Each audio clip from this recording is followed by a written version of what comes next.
Welcome to the Dave Ramsey Show. You can be intentional about your character. You can have money and a career. You are the hero in your story.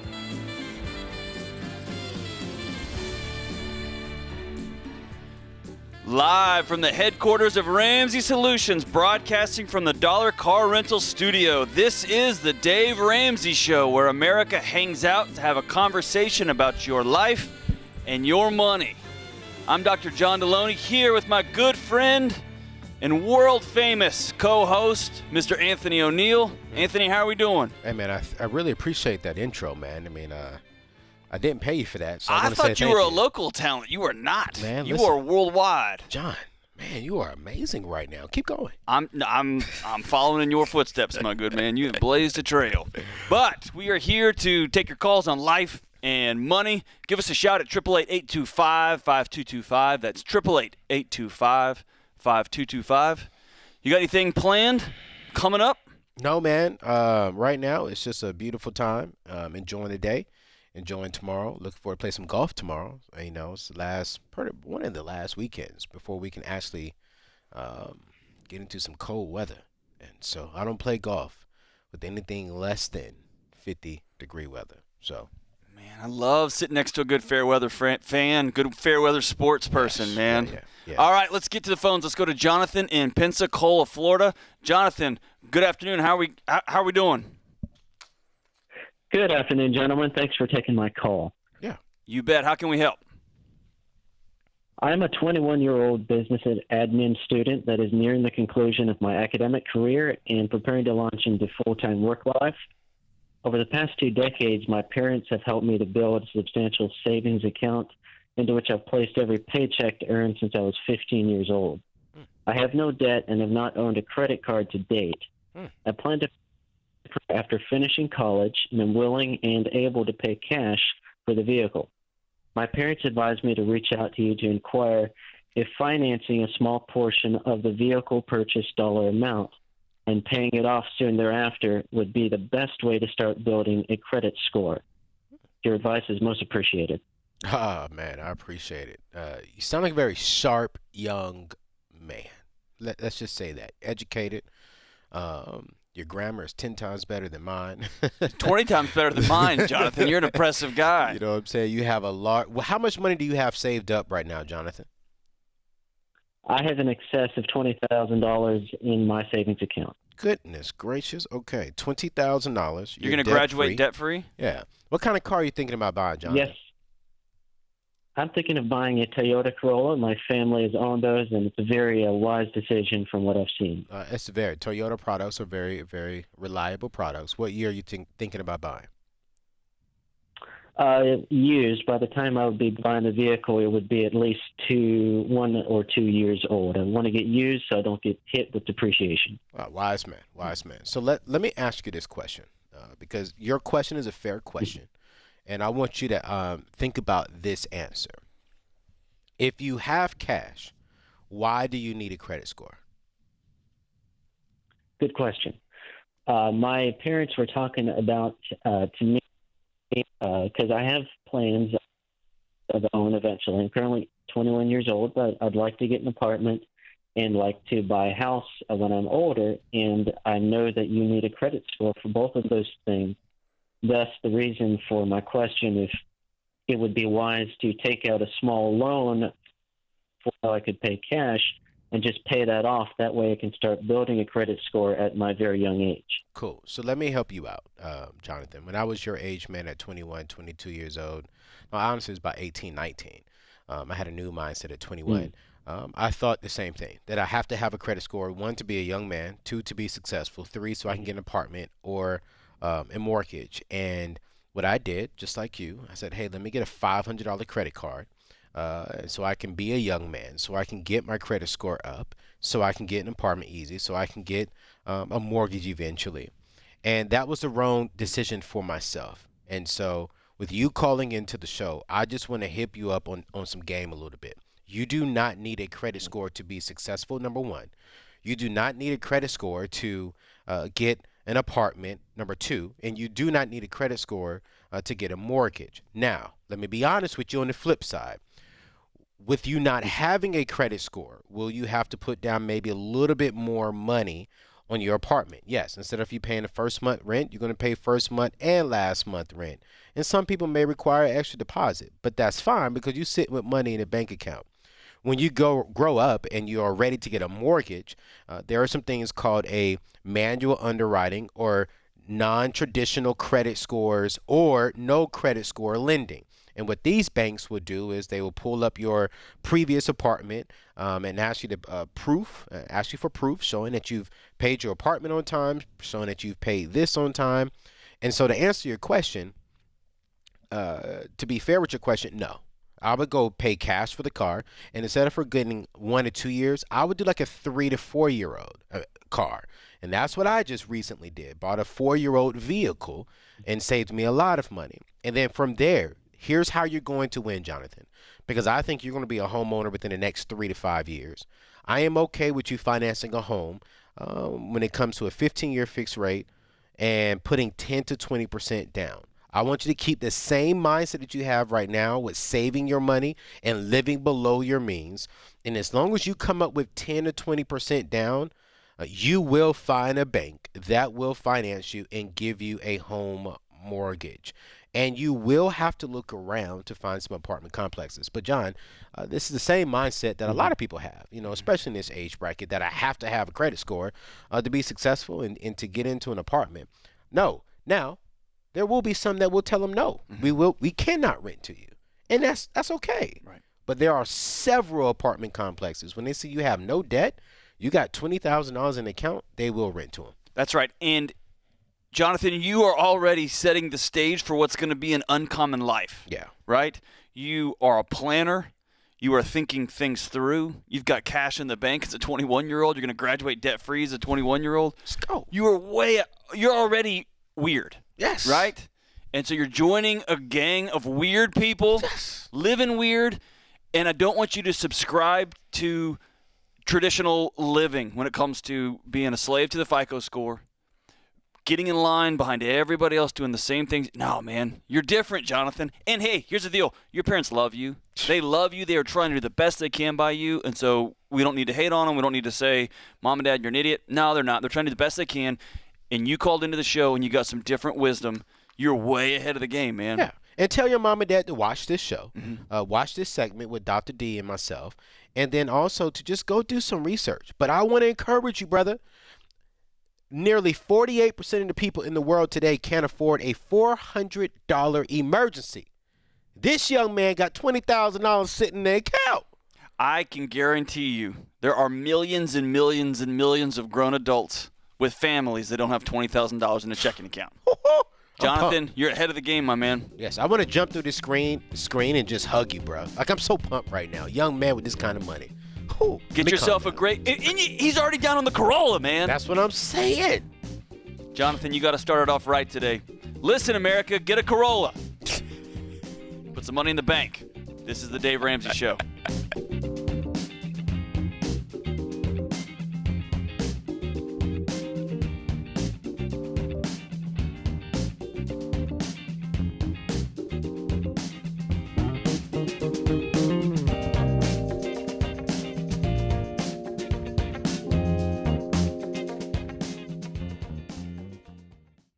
What makes our show unique is that we genuinely care about our listeners. We're intentional about choosing the best advertisers to recommend. Blinds.com is no exception. They offer high-quality window treatments at unbelievable prices. And they make it simple to shop blinds, shades, and interior shutters with easy online ordering, free shipping, and a guaranteed perfect fit. Go to Blinds.com and take advantage of this week's special savings.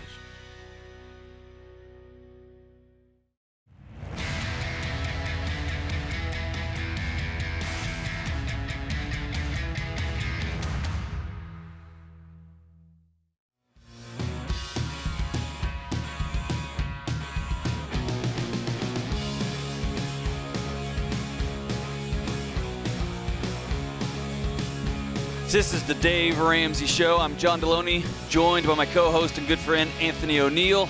We are taking your calls about life and money. 888-825-5225. That's 888-825-5225.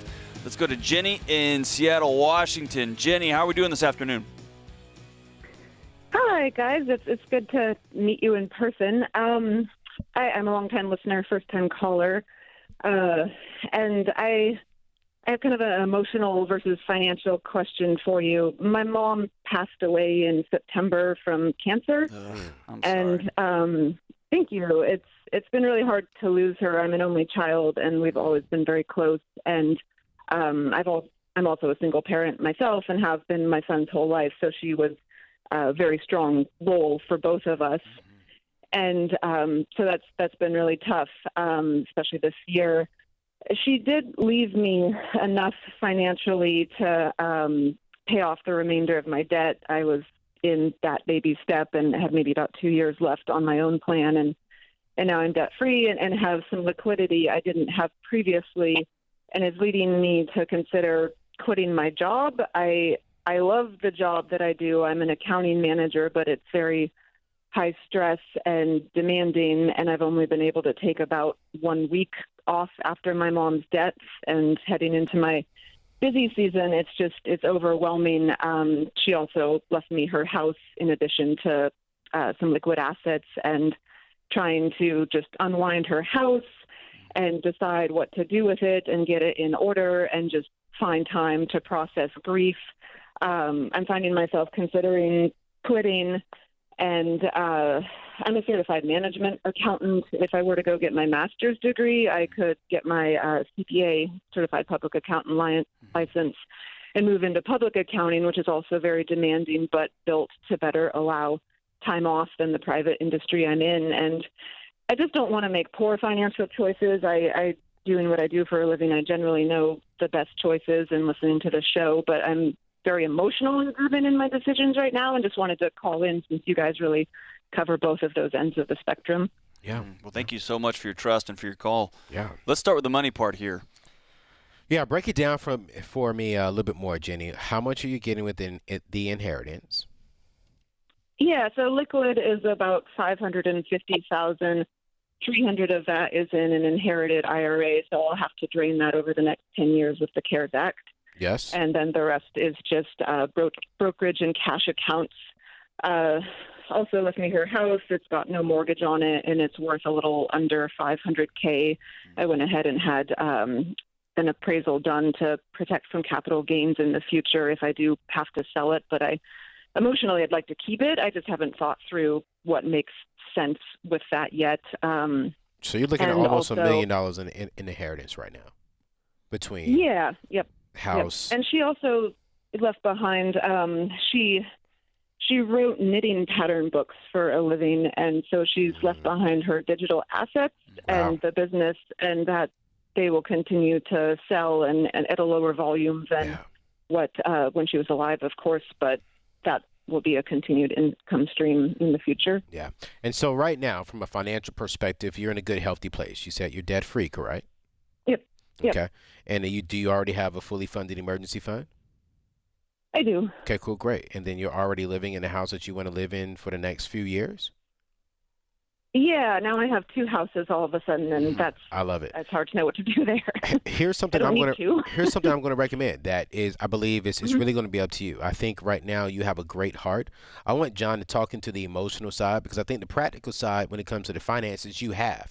Now, here's something that I would recommend from a financial practical perspective, since that's your mom's house and you want to keep that from an emotional standpoint. Rent it, you know, maybe fix it up, make it look real nice. You're sitting on $500,000, fix it up and rent it out. Let it generate you and your family some income. Then what I would do is I would jump on the phone with one of our smart investors and tell them, hey, I got $550,000. 300 of this is going to be coming from a mutual fund.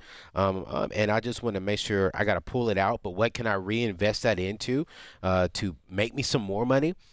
We don't have enough time to really dissect that here on the phone call, but I would definitely recommend that you do that. But I mean, and honestly, take a little bit of that and maybe treat you and your family out somewhere. But I would definitely jump on the phone and figure out of this 550, what can I do with 450,000 of that to turn that into $1 million down the road? And then the $500,000 in the house, I'm going to sit here. How can I fix that up a little bit, get it rentable, and then rent that out and allow that to generate some extra income for my family and I. But before we do this, we do have to make sure we're in a healthy place emotionally. Right. So, Jenny, you said something that stuck out to me, and I think it's going to be the foundation by which you make all other decisions, and that is you got a week off, and then you had to get right back into it.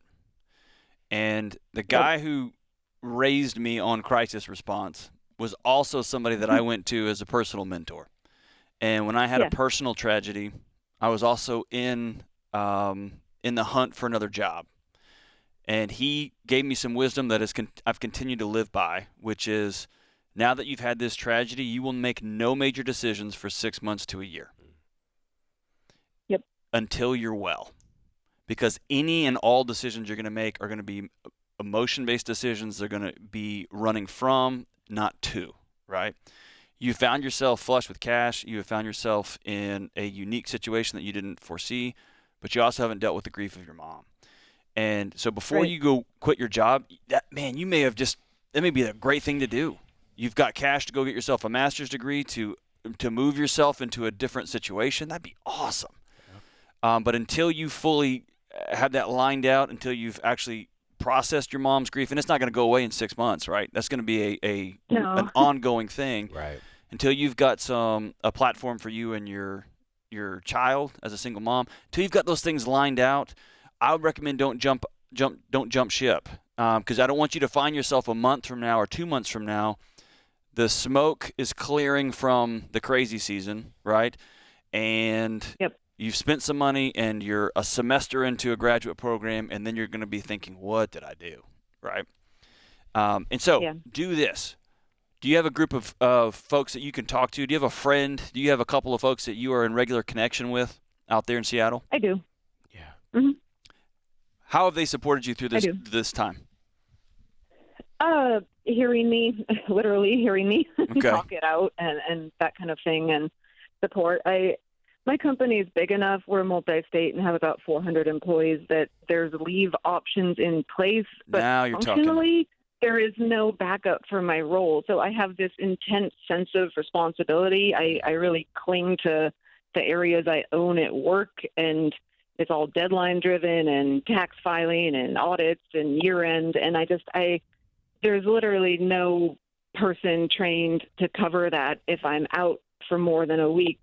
And I'm new in my current role this year. I've been there 8 years. I've worked my way up to this. I've had the same boss for that period, and he's been good. And he's newly in a CFO role, and it's obviously been a very challenging year for all businesses. So I have this intense sense of not being able to let go because there's nobody to unload it on. So I feel as if those leave policies don't apply to me. But listen, Jenny, listen. The person you're unloading it on is you. Mm-hmm. The person you're unloading it on is your kid. Yep. The person you're unloading it on is those men and women who love you and care for you there in Seattle. And so for the next few months, the next few seasons, your work does not get your first fruits. You do. Your work doesn't get your heart and soul. Your child does. And that's going to mean talking to your boss and having if he's a new leader, he's a new CFO, it's time for him to step up, and he's going to find out what leadership's all about, because his rock star, his anchor, is going to come to him and say, I'm not well. I need to process my mom. I need 60 days. I need 30 days, and I know it's end of year. I know it's busy, and I know it's an inopportune time. And you're going to find out if this is the company you're going to work for long term, or is this is a company that you don't want to be a part of. But it's right now, it's time for you to turn the dial back and look in the mirror and say, Jenny's worth investing in. My family's worth investing in. And I need to grieve that wonderful, wonderful mom who raised me and cared for me and my son. What a blessing. Spend some time on you. Take that leave policy and let the rest go. This is the Dave Ramsey Show.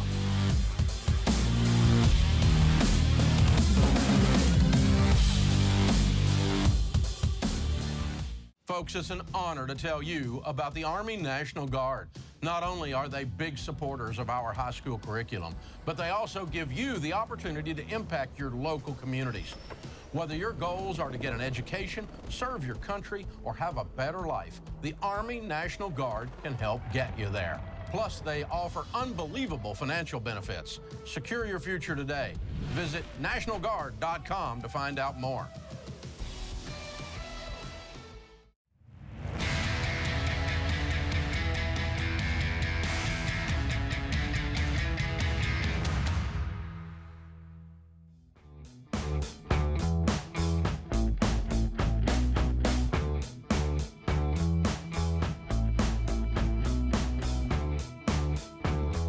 This is the Dave Ramsey Show. I'm John Deloney, joined here by my co-host and good friend Anthony O'Neill. Let's go to Rebecca out in Buffalo, New York. Rebecca, how's it going?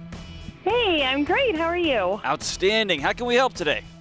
Good. Well, I had a question about boundaries. I've listened to your show quite a bit, and I hear you talk a lot about setting boundaries, especially with family and especially around the holidays. But I was just wondering if you could maybe address how to be on the flip side of that when somebody sets a boundary that makes the rest of the family kind of uncomfortable and awkward. Hey, this is the first time I've ever been asked the other side of the boundary question. I love this, Rebecca. Anthony, this is going to be good. All right, go for it, Rebecca. Well, my sister is kind of going through like a bit of a, midlife crisis or something, and she's made it very clear to the rest of the family that she's not willing to talk to any of us about anything that's going on in her life, and we're not allowed to ask her any personal questions at all. Okay. And so I'm kind of dreading, might be too strong of a word, but I'm not really looking forward to like Thanksgiving, sitting around the table, all of us all together, and none of us are allowed to have a kind of conversation with her. We got to constantly filter, like, is this too personal? Is she going to get mad if I ask this? What about this? So and, what about just not asking her questions? That just seems rude. Well, it would be, except that she told you, don't ask me any questions about my life. And is it going to be annoying? Yes. And is it fair for you to say, hey, we get that you asked us not to do this. This is new for us, and so we're going to ask you to remind us, right? Because we're going to forget. We're going to stumble over this because we love you and care about you. But we want to respect that you've said don't ask us any questions, and so we're going to try. If we forget, if we lean over during dinner and we just ask this one question, and then just give us a hand signal, say, I really don't want to talk about that. Give us some grace, and I think you deserve that, right? But at the end of the day, it sounds like she's made Thanksgiving a little bit easier. And she has said this part's off limits. And it's annoying and it's frustrating, but it kind of is what it is. What do you think, Anthony? But Rebecca, I want to ask this question too. What did she say is off limits specifically? Did she say her life or this part of my life? Well, we can talk about like our childhood, childhood memories and stuff like that. But it's just like we're all concerned about her and what she's going through. Is she dating someone y'all don't like, or is she working at a job you don't like, or what's the thing? We don't know. She's still married, but she's not with her husband. She moved to a different state, and I'm not sure what state. She has a job that I don't know anything about. I don't even know what she's doing right now. So here's a great gift you can give her. Yeah. And I hope everybody hears this. Uh-oh. Often when we love people and they're going through pain, the way we love to lean into that pain, and this is coming from a good place most of the time, not always, but most of the time, is we want to give them our wisdom, our experience, and our advice. Mm-hmm. And one of the greatest gifts you can give to somebody who's hurting is your presence and just your sitting next to them until they invite you in to, hey, what should I do here? Because my guess is your sister's struggling with shame. Your sister's struggling with her fancy sister Rebecca's got a great marriage and everything's working out awesome, and mom and dad don't like fill in the blank. Mm-hmm. And so instead of leaning into, hey, I really want to know what's going on so I could help you, she has said in a roundabout way, the way you can help me is sit by me at Thanksgiving and let's not get into that kind of stuff. I just want to be with you guys. The fact that she's showing up, I want to give her the benefit of the doubt there. The easier thing probably would have been to not come at all. And so she's coming, and the greatest gift you can give her is distraction, laughter, and warmth and presence. And my guess is if you give her that, those things equate to safety. And when suddenly she doesn't feel judged by you, she feels safe, then she's going to slowly say, hey, here's my situation, right? And so the challenge for you is going to not be to bang your head and your arms and legs and elbows and knees up against that boundary that she's put up, and instead 100% respect it and just give her joy and peace. And once she invites you in, then you can slowly give your opinions and thoughts and insights. What do you think, Anthony? I'm gonna play the devil's advocate on this one, Rebecca. Okay. Okay. And I'm saying this because I'm just saying, like, hey, I'm putting myself into your sister's shoes. Yeah. One of the key things that I like, Thanksgiving is coming up, and so I'm not looking forward to going to my family's house only because of one question. What's that one question everyone's going to ask me, John? Why are you still single? That's right. You know what I'm saying? And to me, my respectful answer to them is, it's none of your business. So what if Anthony? You know what I'm saying? What if you preemptively sent a note out to everybody and said, this year, I don't want to talk about being single. I love you guys, and we're just going to talk about other things. Yeah, and that's my thing. Like, yo, let's just have a conversation. Bro, man, congrats on the book. Or, hey, man, I see you doing this. Like, talk about something that is like what you said, and inviting, that it doesn't make me feel shameful, because sometimes my family members, I know they have the right intentions and that they love me. But sometimes when they say, well, you're single, well, maybe you need to do A, B, there you C. go. That's right. And it's like, I don't want to come around you because you want to give me your opinion, but you don't live my life. So we're saying the same thing here. Yes, we're saying the same thing. And so what I'm saying to you is, Rebecca, like, when she comes, hug your sister.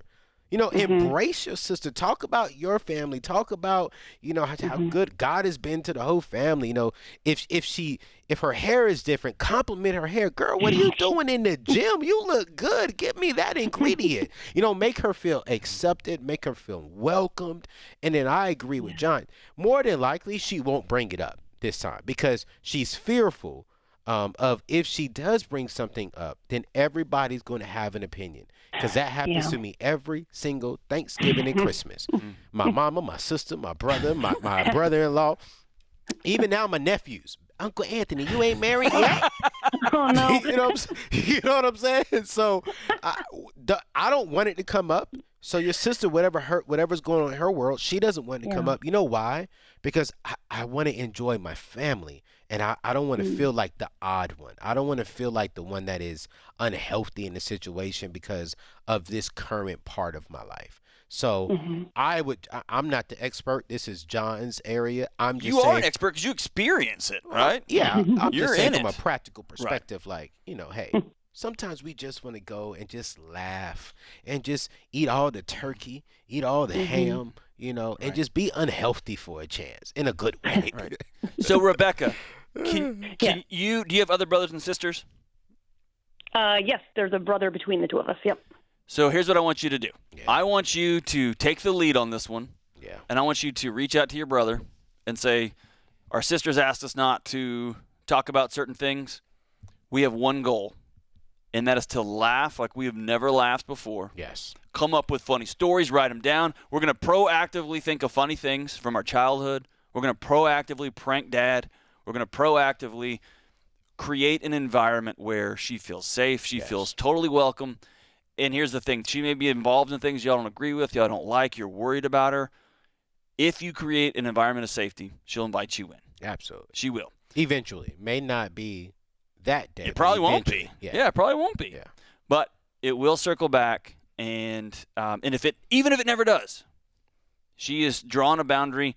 And I love the fact, Rebecca, you just made my heart feel good, because all across the country, I've heard this over and over and over. People are, for the first time, Anthony, drawing boundaries. Yeah.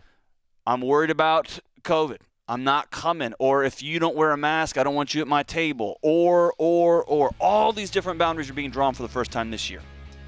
And if your default setting is to run up and shove that boundary and see if it's going to hold, you're just going to bring tension to Thanksgiving. We need no more tension. Yeah. No more tension. Yeah. If somebody puts up a boundary, even if you don't agree with it or believe in it, honor them, Seek peace, seek laughter, seek safety over Thanksgiving. Rebecca, good for you. You're a good sister. I love it. This is the Dave Ramsey Show.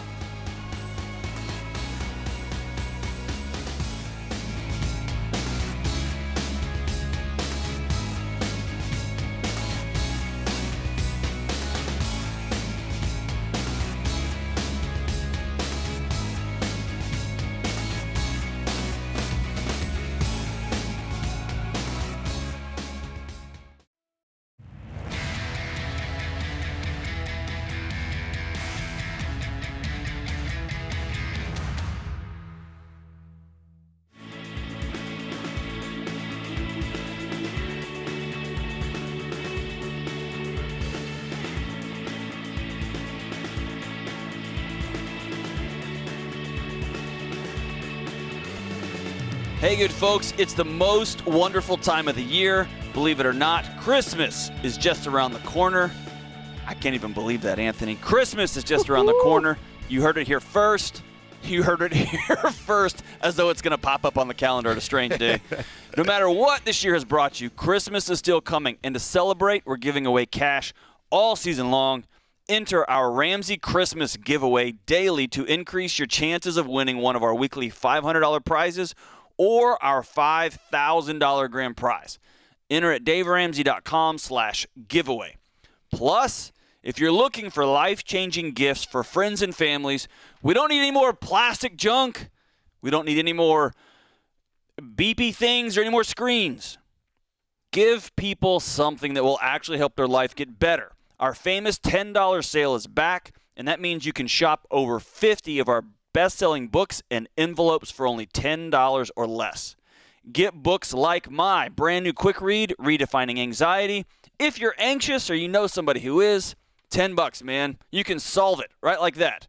Not really, but I'm going to make that case. Or Anthony O'Neill's #1 national bestseller, Debt-Free Degree, for $10. $10. $10. I need to talk to Dave. $10, man. You can go to college for free for $10. I don't even know if that sentence works, but I'm going to go with it. That doesn't work, bro. Enter to win some cash and save some serious money on your Christmas shopping today at daveramsey.com/giveaway. No purchase necessary to win, and you can enter daily to increase your chances. Very, very cool. Let's go to Amanda in Lexington, Texas. Amanda, how are we doing? I'm good. How are you? Good deal. How can we help today? Yeah, my husband and I had an income increase this year, which has allowed us to do a lot of our financial goals, including baby step 4. Woo-hoo, let's go. Wait, so hold on, Amanda. This has been the worst year ever in the history of the universe, planet ever. Yes. But you got extra income. What happened? My husband completed his master's degree and stepped into the position of nurse practitioner. Attaboy, way to Nice. go. And you, who've been putting him through grad school and full-time, you get to breathe a little bit now? Well, sort of, but I had the 4th baby this year, so it's been a bit of a Amanda, good for you guys. Y'all have been into it. So how much? Yes. How much was your increase? So we went from about 60 to about 98. Okay, so Woo! so we have a $98,000 household income in the year of 2020, correct? Yes. Okay, so you've already maxed out your baby step number 4, which is investing 15% of your gross income into a 401k or into a growth stock mutual fund invested into an IRA, correct? Yes. Okay, and how so much? This is where we kind of had the question because we're in a house right now that we own. Okay. I've been here almost 5 years, Okay. and we fit. It's not dire that we move, but that is a goal, hopefully in the next few years. Okay. But then also we have 4 daughters, and I think my husband is starting to feel the crunch of saving for them. And so That's probably not the only crunch he's feeling right now. That's a lot of women in that house, huh? Yes. bless him, he's a great girl daddy. Good for him. Yeah, so just trying to figure out like how to balance whether we save for the next down payment or even put like extra towards our current mortgage, or whether to start accounts, for weddings and school and things like that for the girls, or whether to try to do both, or what to do. And Amanda, I love this question because I think it's a fair question to ask. and this is the probably the most normal question we get. When people get a significant pay raise, they immediately start to look at, how do I use this? Okay. And I think on one hand, it's a fair question. On the other hand, it's, for me, I'm not asking myself, how do I use this? I actually give myself 2 years in that significant pay raise before I make a actual huge financial moves. So prime example, when I came here to join the speakers team, my income went up significantly, but I lived for literally about 3 years. Yeah, about 3 years on my youth pastor salary before coming here. That's how I was able to do the things financially I'm able to do now. So what I'm going to recommend to you all is this. How much money do you have in the savings account right now? Between 18 and 20,000. Okay, 18 to 20,000. If something was to happen right now with your husband, is that the minimum of 3 months of investments? Oh, yeah. Okay, great. Sounds like it's a little bit more. So great. And we are already investing. Are you already investing into your daughter's college fund? No, we haven't started that yet. Okay, cool. I would do that immediately. Okay, I will go ahead and start opening up how old are your daughters? My oldest is about to turn 7. Okay, 7, and then what's the next one after that? Then 5. 5, okay. 2, and then 2 months. 2 months, okay. So what I would do is I would probably open up 2 529s, talk to a SmartVestor Pro, because a 7 and 5-year-old are close. So I would probably have 2 that we can possibly invest into. But then the good thing about the 529s is they can roll down to your kids, to your other kids. Okay. So before I look into purchasing another home, I want to go ahead and start thinking about legacy, thinking about my kids' college future. And this way, once you start funding that, then I would start looking at, okay, in the next 2 years, husband, let's go ahead and start looking into a home. So once you start funding this 529, the college plan, I don't have a problem with you all going ahead and start setting aside some extra money to put down towards a home. So here's the good thing. Start looking at the equity in your home right now, because you're going to sell that to upgrade. And then also start looking at how much money can you put down. If you all can be there within the next year and a half, 2 years, that is great. But what I want you to do is make sure that you create some cushion, because immediately when we get that extra money, John, we immediately want to spend that. Okay, now we got the margin. Let's go get a bigger house. No, let's make sure that when we get the bigger house, we still have that same margin. Because here's the thing, America, hear me clearly. When it comes to building wealth, it's not your income, it's margin. How much margin do you have to survive, to live, and to press on? You can make $1 million and be broke. You can make $100,000 and be wealthy. And do me a huge favor, Amanda. 7, 5, 2, and 2 months. Is that right? Yep.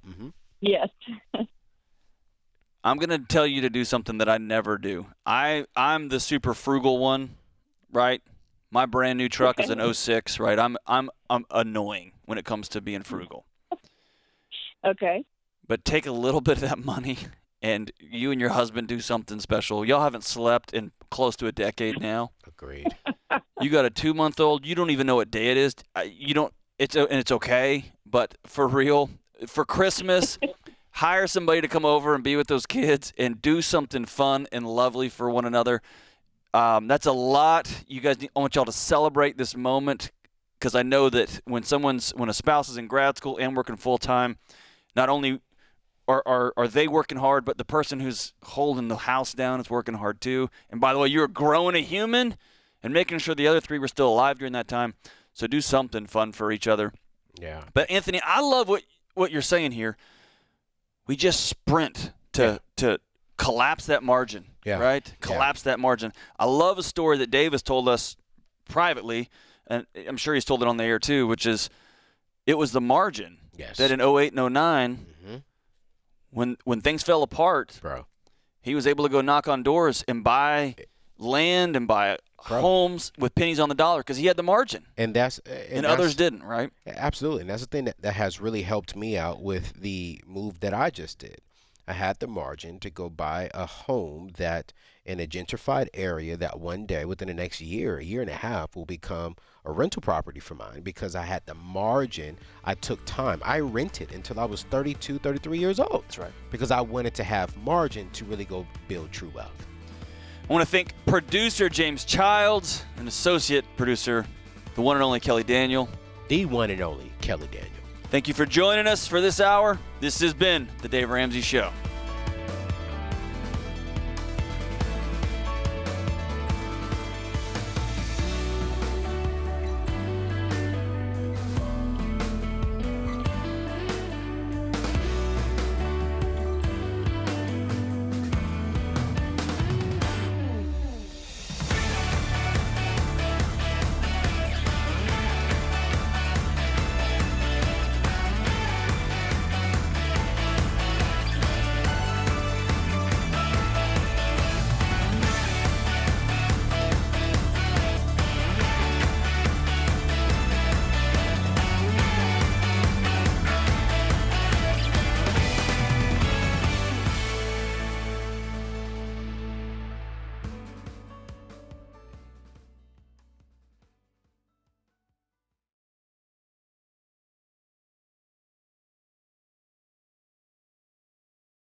The total debt is around $640,000. I'm wanting to come clean about a credit card that he doesn't know about. I'm going to probably pay student loans for the rest of my life. I just don't even know where to begin. And I don't know what to do, and I'm scared.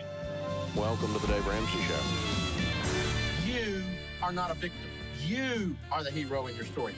You can be intentional about your character. You can have money and a career. Everything just started making sense. I was like, I'm going to do this. Let's hear a debt-free scream.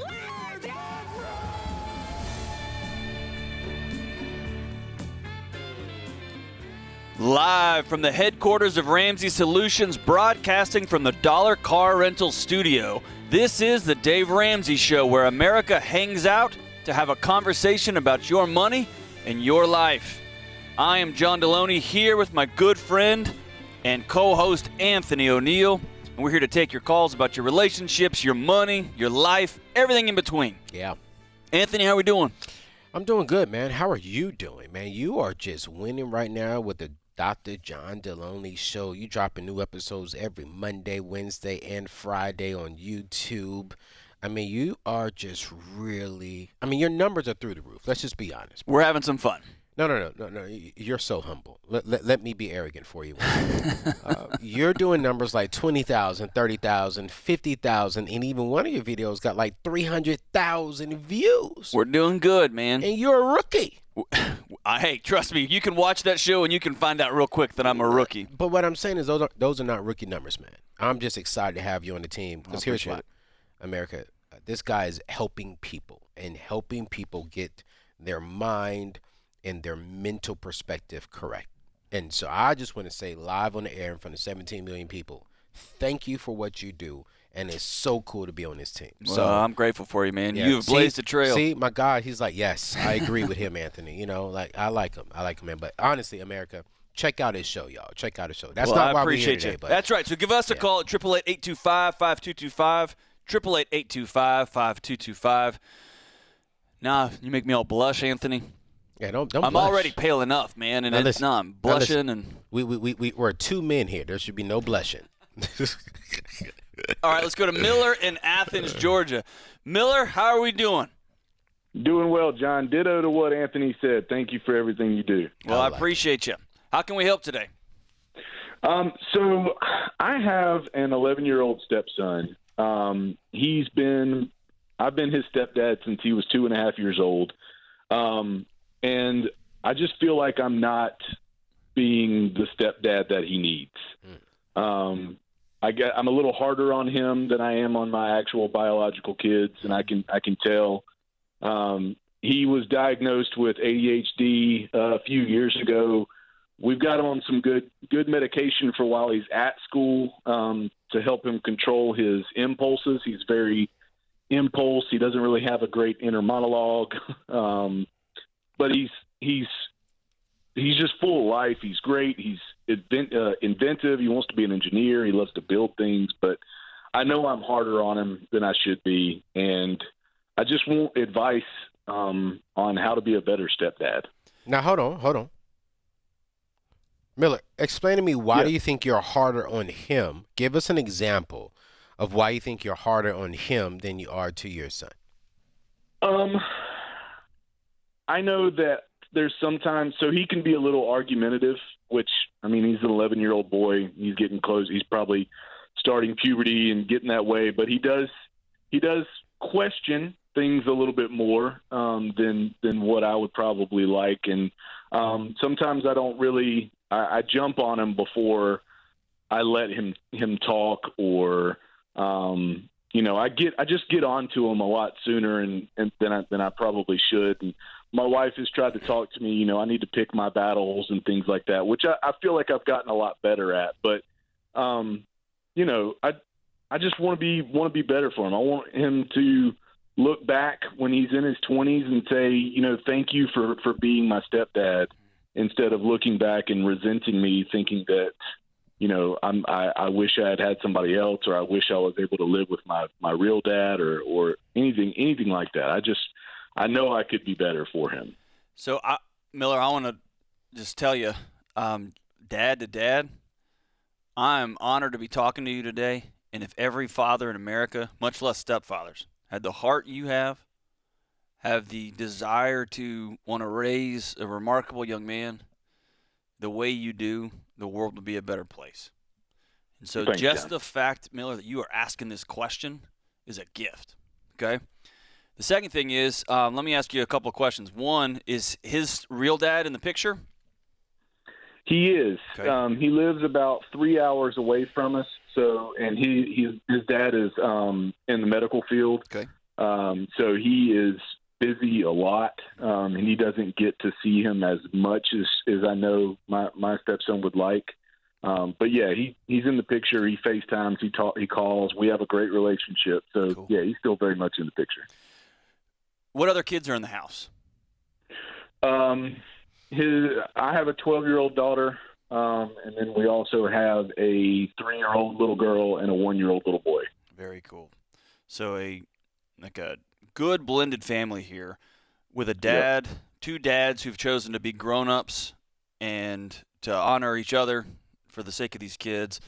Man, you are so far ahead of the curve, Miller.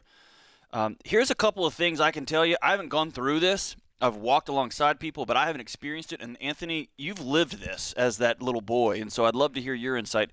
Here's a couple of things I would tell you about being around a young boy who is 11 or 12 and is struggling with ADHD and is connecting with his dad.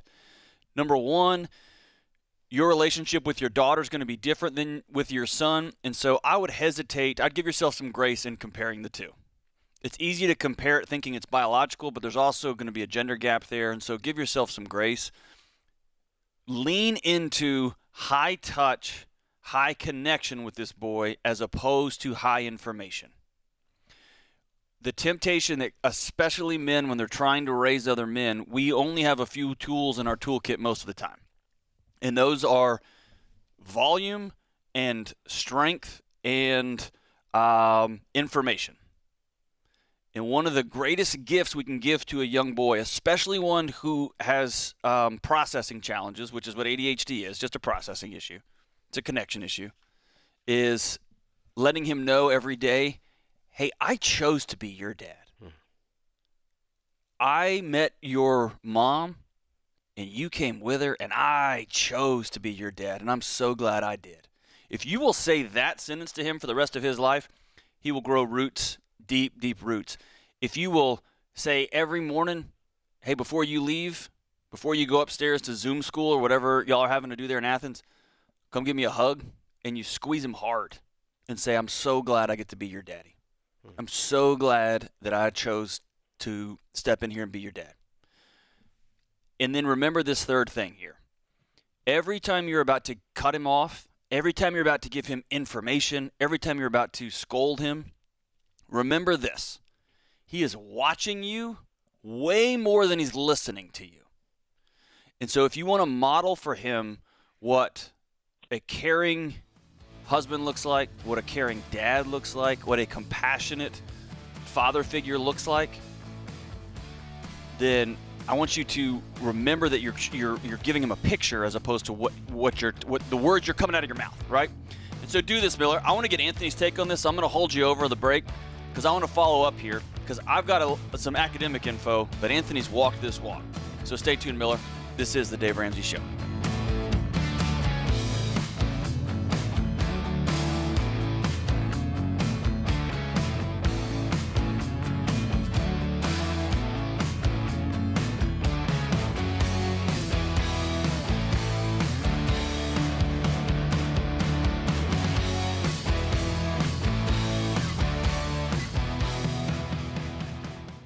We were drawn to Christian Healthcare Ministries because we both had young families and we wanted to have more children. And we had also just started a real estate company and needed to find healthcare coverage that would meet our needs. CHM is not health insurance, but it is Christians helping other Christians by sharing each other's medical bills. The medical bill sharing from CHM was exactly the way the website described it. There were no surprises, no bait and switch, no hidden agenda.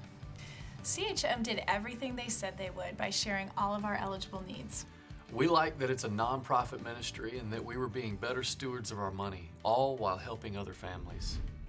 Established in 1981 and accredited by the Better Business Bureau, CHM is here to meet the needs of your growing family or small business.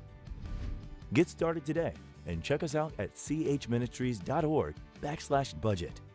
That's chministries.org/budget. We absolutely believe in it.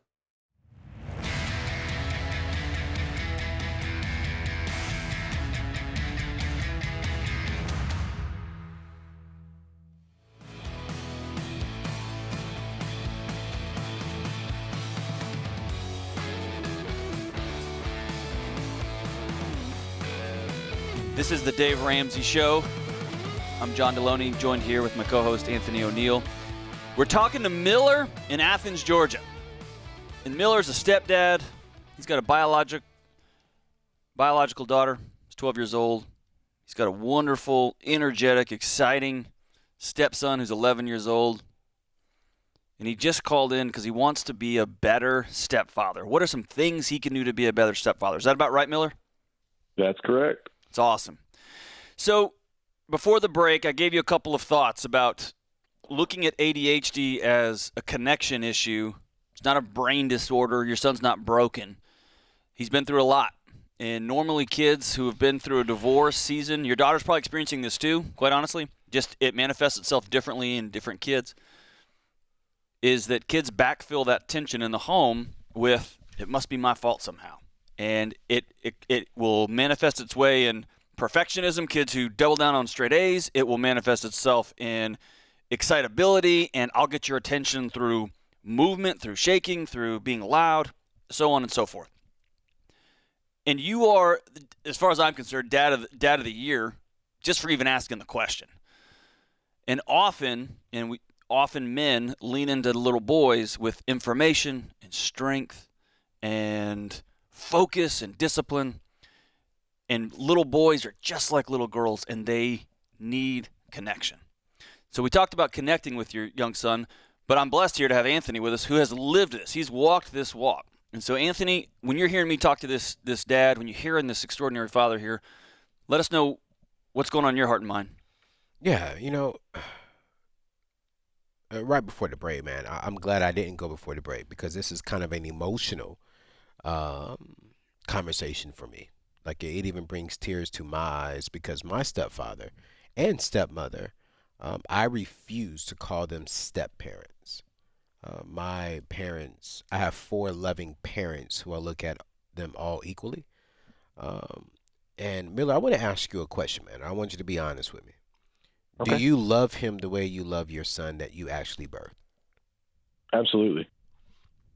Do you feel as if even a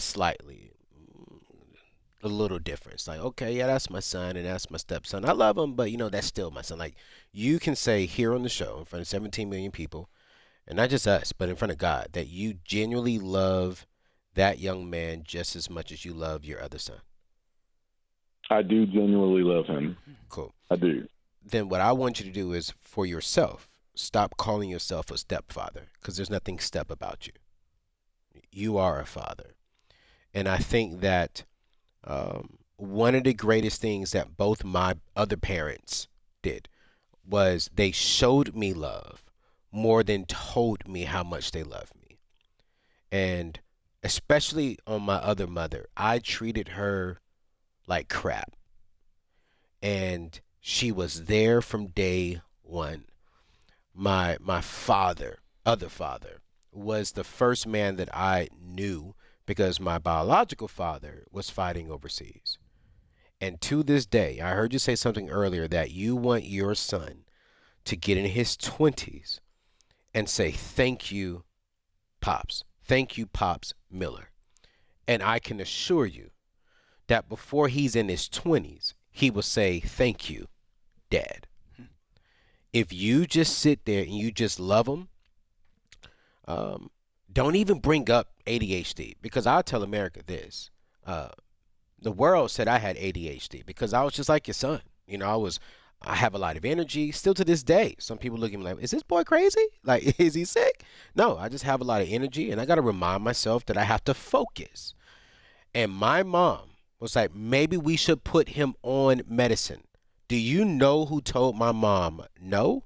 Not my other dad, my stepfather, my other father. And he said, no, we are not going to do that. There is nothing wrong with Anthony. He is going to be okay. I am going to step up. I am going to be on him harder than Yvette, which is my sister, harder than my brother, which is my younger brother, John, you know, and I'm going to make sure that he is okay.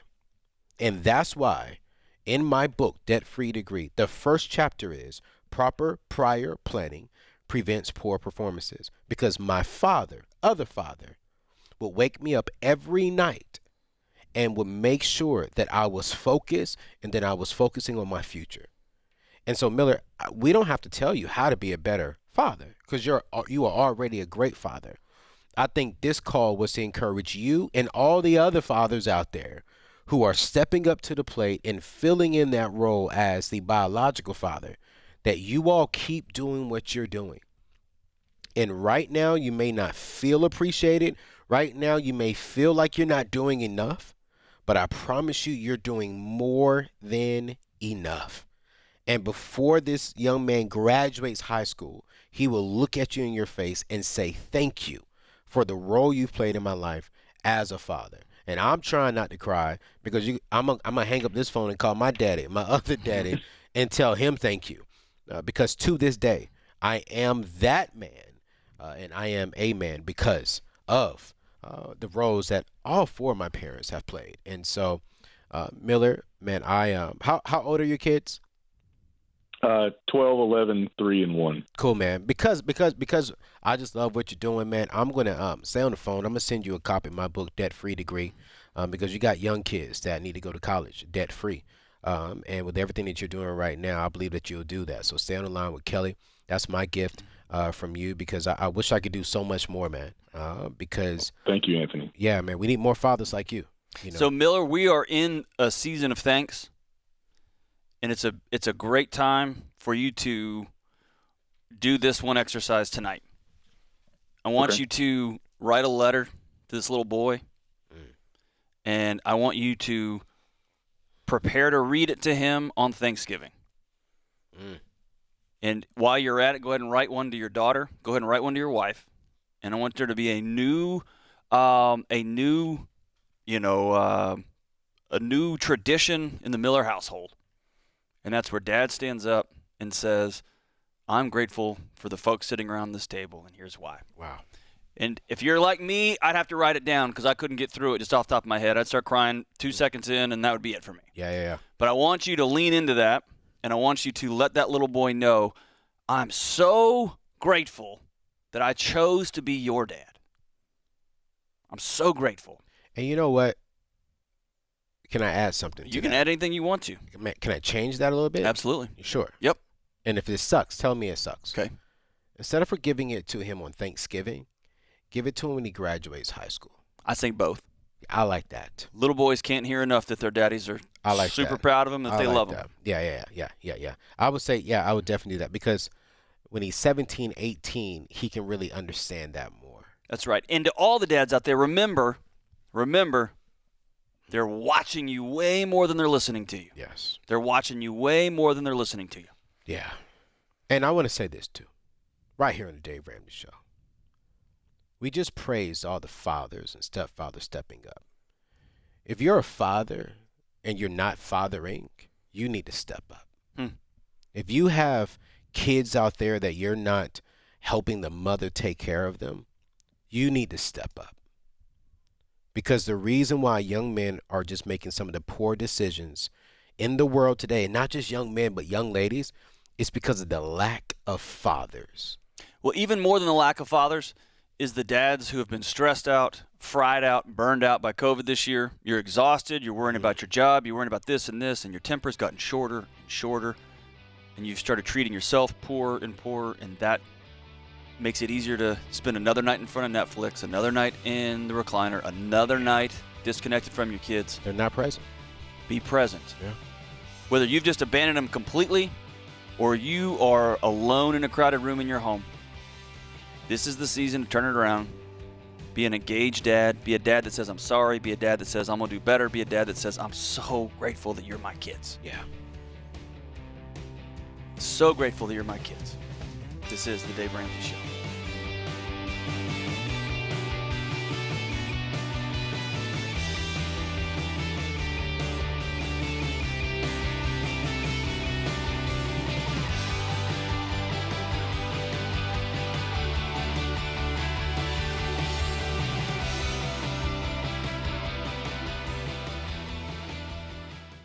What makes our show unique is that we genuinely care about our listeners. We're intentional about choosing the best advertisers to recommend.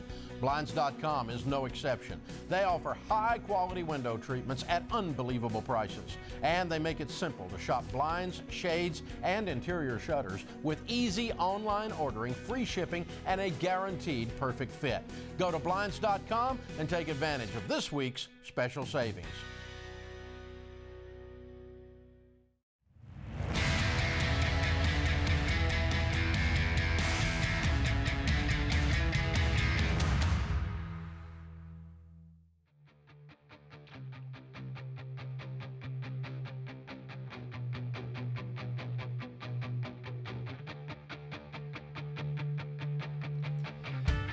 Blinds.com's 100% satisfaction guarantee means even if you mismeasure or pick the wrong color, we'll remake your blinds for free.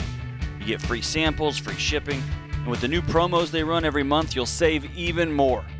Use promo code RAMSEY to get the best deal. Rules and restrictions apply. All right, Anthony, today's question comes from Jessica in New York. Jessica writes, I've been working through baby step 2, and I'm exhausted. I'm currently working 6 days a week, and I've had a series of Murphy issues happening besides COVID, such as pest issues, car repairs that I've had to cash flow. I'm so tired of this schedule and working a job I hate to pay debt. How do I overcome exhaustion and depression while in baby step 2? Well, when it comes to, the exhaustion, depression part, I want you to talk into that. But for me, I want to respectfully say, Jessica, welcome to life. I mean, everyone's being hit with all kinds of things from COVID this year. I've had some car issues come up. I haven't had any pest issues, but I've had a lot of different issues come up. And the key thing that I've learned from myself is to, instead of allowing me to get overwhelmed with this, just to sit down and write down the priorities. Okay. What do I need to take care of first? What is priority? And just go down that line. I think a lot of the exhaustion, depression, anger comes from self-inflicted stuff. It's like, hey, okay, listen, you're on baby step number 2, so you're paying off your debt. This means you should have $1,000 in an emergency fund. Pest issues and car repairs that you say you've already had a cash flow. The pest issues, you don't want mice and stuff running around your house. So you need to get that fixed. So it's okay to pause baby step number 2, go to your $1,000 emergency fund, take care of this pest issue, get your $1,000 back up, and then jump back on to baby step 2.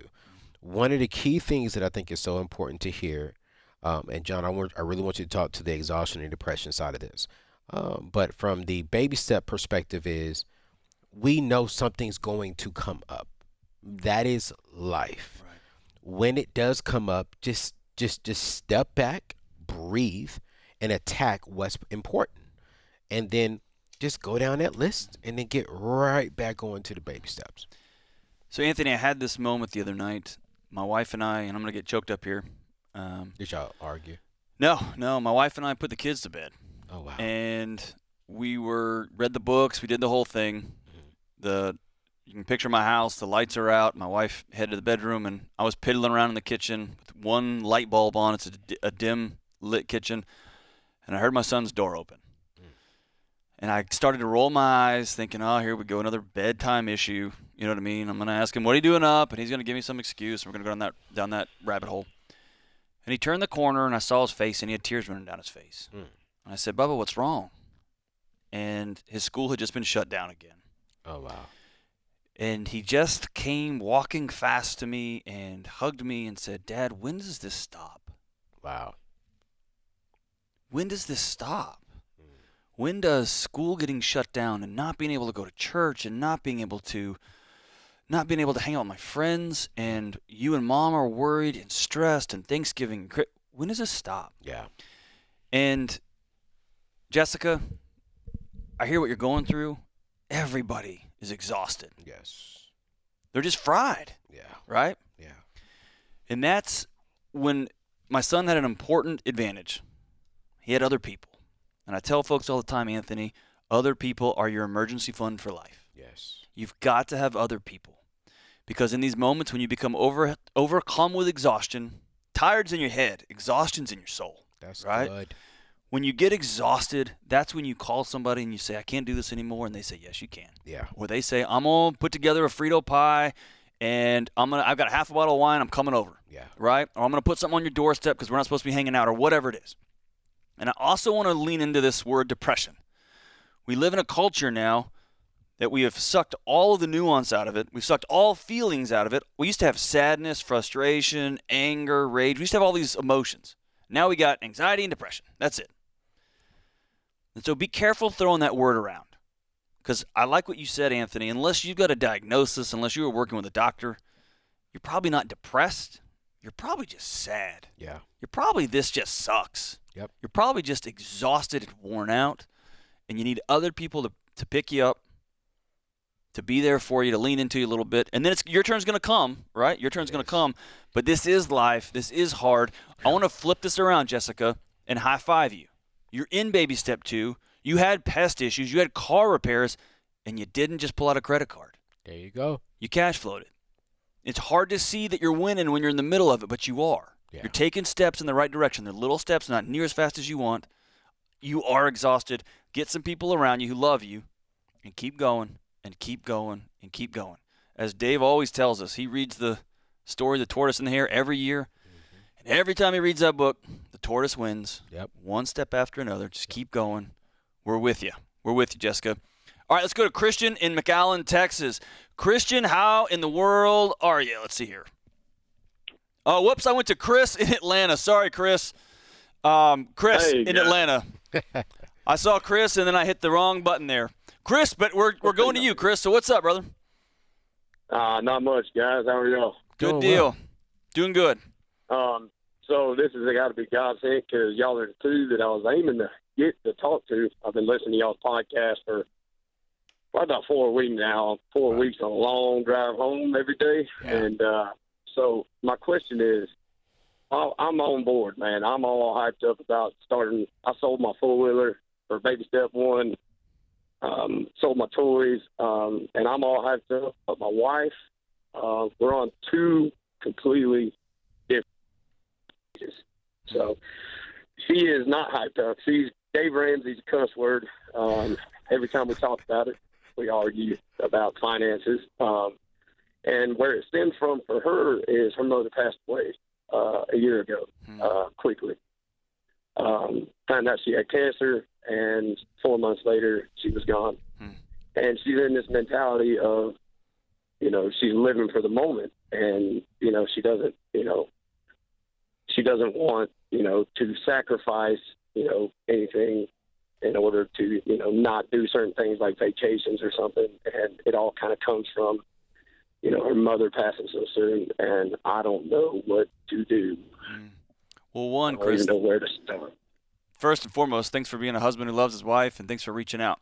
Appreciate you, and yeah, guys, that tells me you got a good heart around you, and that you love your wife.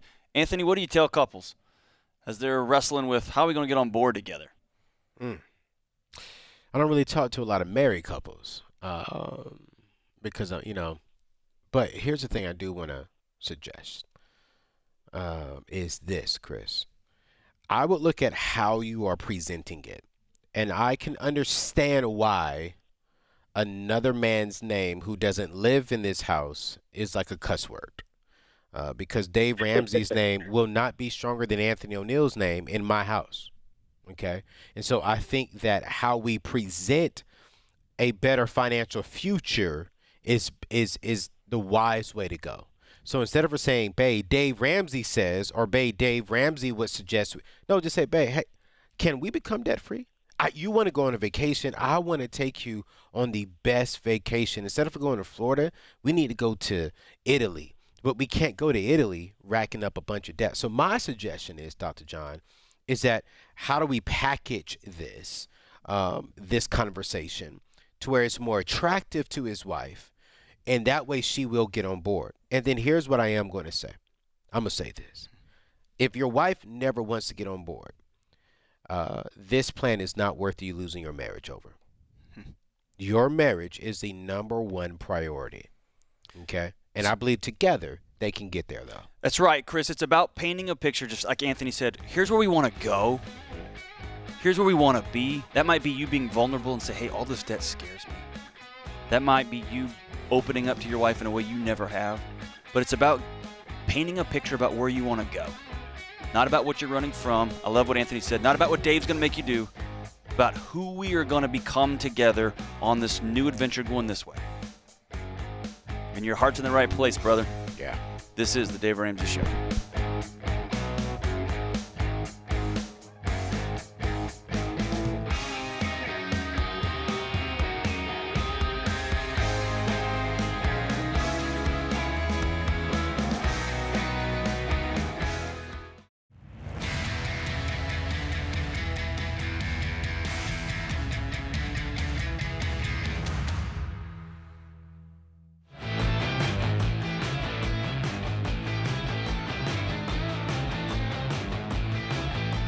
This is the Dave Ramsey Show. I'm John Deloney, joined with my good friend and co-host Anthony O'Neill.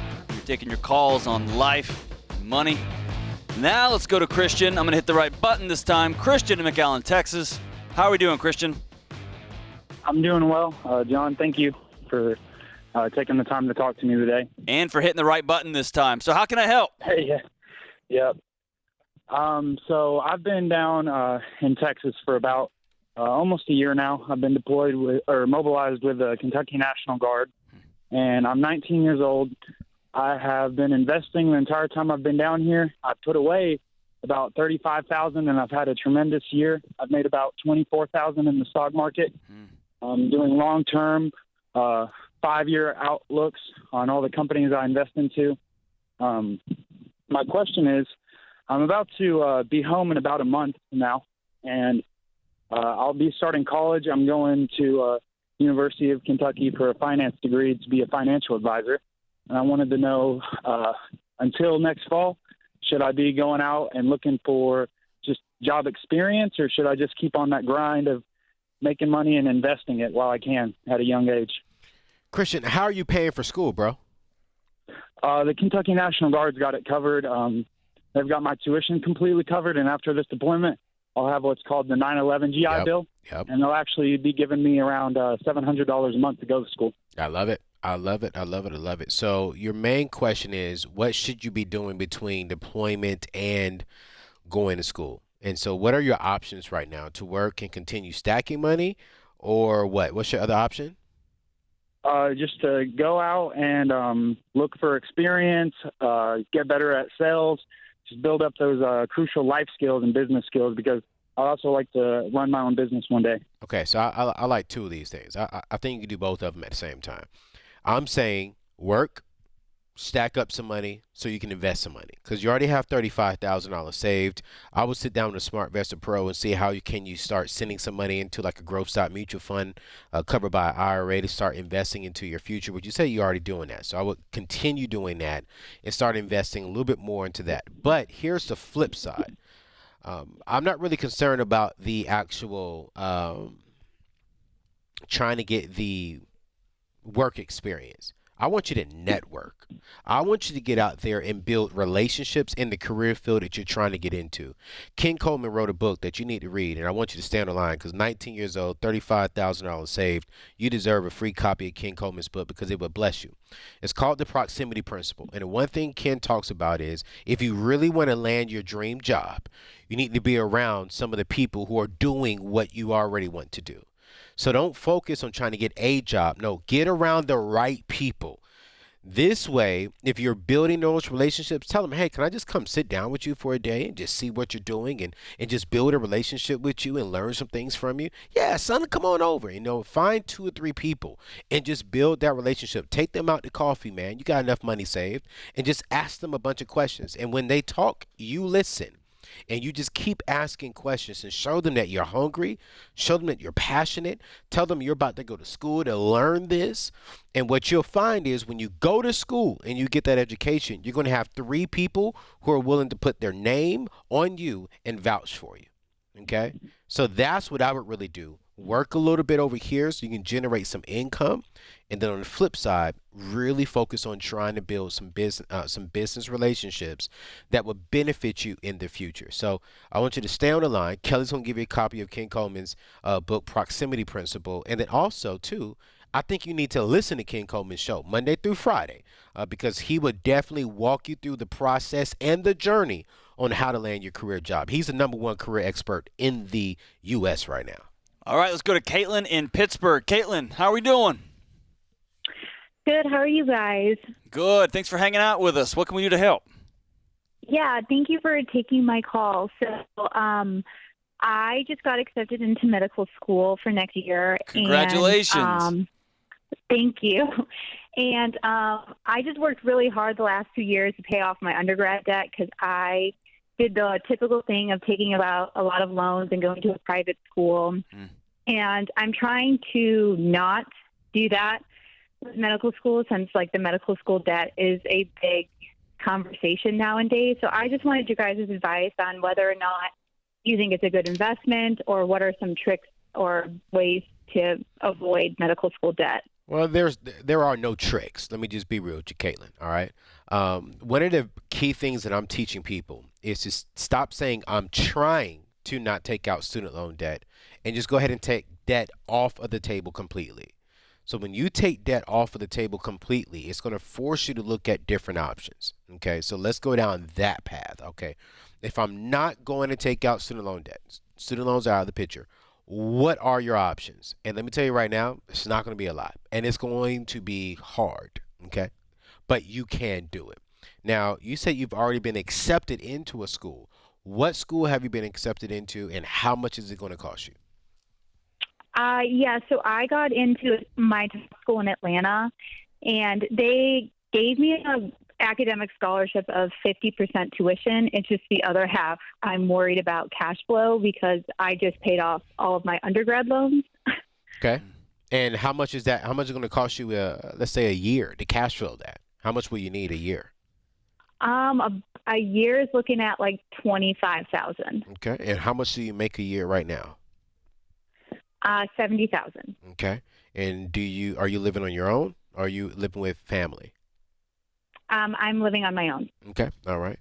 So let me ask you this question. If it's hard, if you can pick up a side hustle, if you can get online and find some scholarships, let's say, for an example, you can find another $10,000 and I'm giving you my website. And if you really do the work, I promise you can find at least $10,000 of scholarship. Can you cash flow the other $15,000? I believe so. I'm doing the baby steps right now because I'm a recent listener, so I don't have a lot of credit card debt. I have about like $500 left on a credit card, and then I'm in a lease that I'm trying to get out of. So definitely, if I work on that aspect, I think I can do it. I'm just worried about the next 3 years, like after this additional year, because I won't be employed, obviously, after this year. Okay. All right. So here's the thing. Here's the next question you got to ask yourself. It's going to be a hard one. Is it time for you to go to medical school right now? That's the question that you got to ask. And then you have to be honest with yourself. Now, let me give you some things that I'm seeing working. There are certain states, there are certain hospitals in certain states that are low on nurses, doctors, nurse practitioners, that if you can go to those states, if you're willing to transfer for 2 years, if you go over to my show, the Anthony Neal show on YouTube, I interviewed 2 doctors that went to school 100% debt free because they were willing to go to a rural area and serve in that community, and that hospital paid for their medical degree. And so maybe going to school right now is not the best option, but if you're really looking for it, from scholarships to possibly moving to a state or a city that you may not want to be in so you can get your experience, so you can get your degree and then come back to your state or city after like 2 years, that might be an option. But if you're telling me that you can't cash flow $15,000, then we have an income problem that we need to address first. Then we need to look at the medical school. Make sense? Right. Yeah, that makes sense. Yeah. So I would ask yourself, and honestly have a hard conversation with yourself. You don't have to answer it here on the show because I think that's something you really need to ask yourself. Look yourself in the mirror. Is it time for me to go to medical school right now? And if the answer is no, take a year, pay off the rest of your debt. And then if you're making $70,000, your income should go up next year to $75,000. You can cash flow $25,000 and be done with your program within the next 2 to 3 years. And Anthony, you hit on an important point. When it comes to law school, when it comes to med school, people get so excited when they get accepted. Yeah. They will just get in line and do any next thing. Yeah. And you can ask for a deferral. You can say, hey, I got this scholarship. I want to roll it over, start next year. Yeah. And now I'm going to crush. To answer your question, $25,000 a year for med school is a good deal. Absolutely. It's a good ROI on that. Yeah. Have the cash to figure it out. Yep. Thank you so much for the call. Go to med school and do some good things for some good folks. We need you. This has been the Dave Ramsey Show.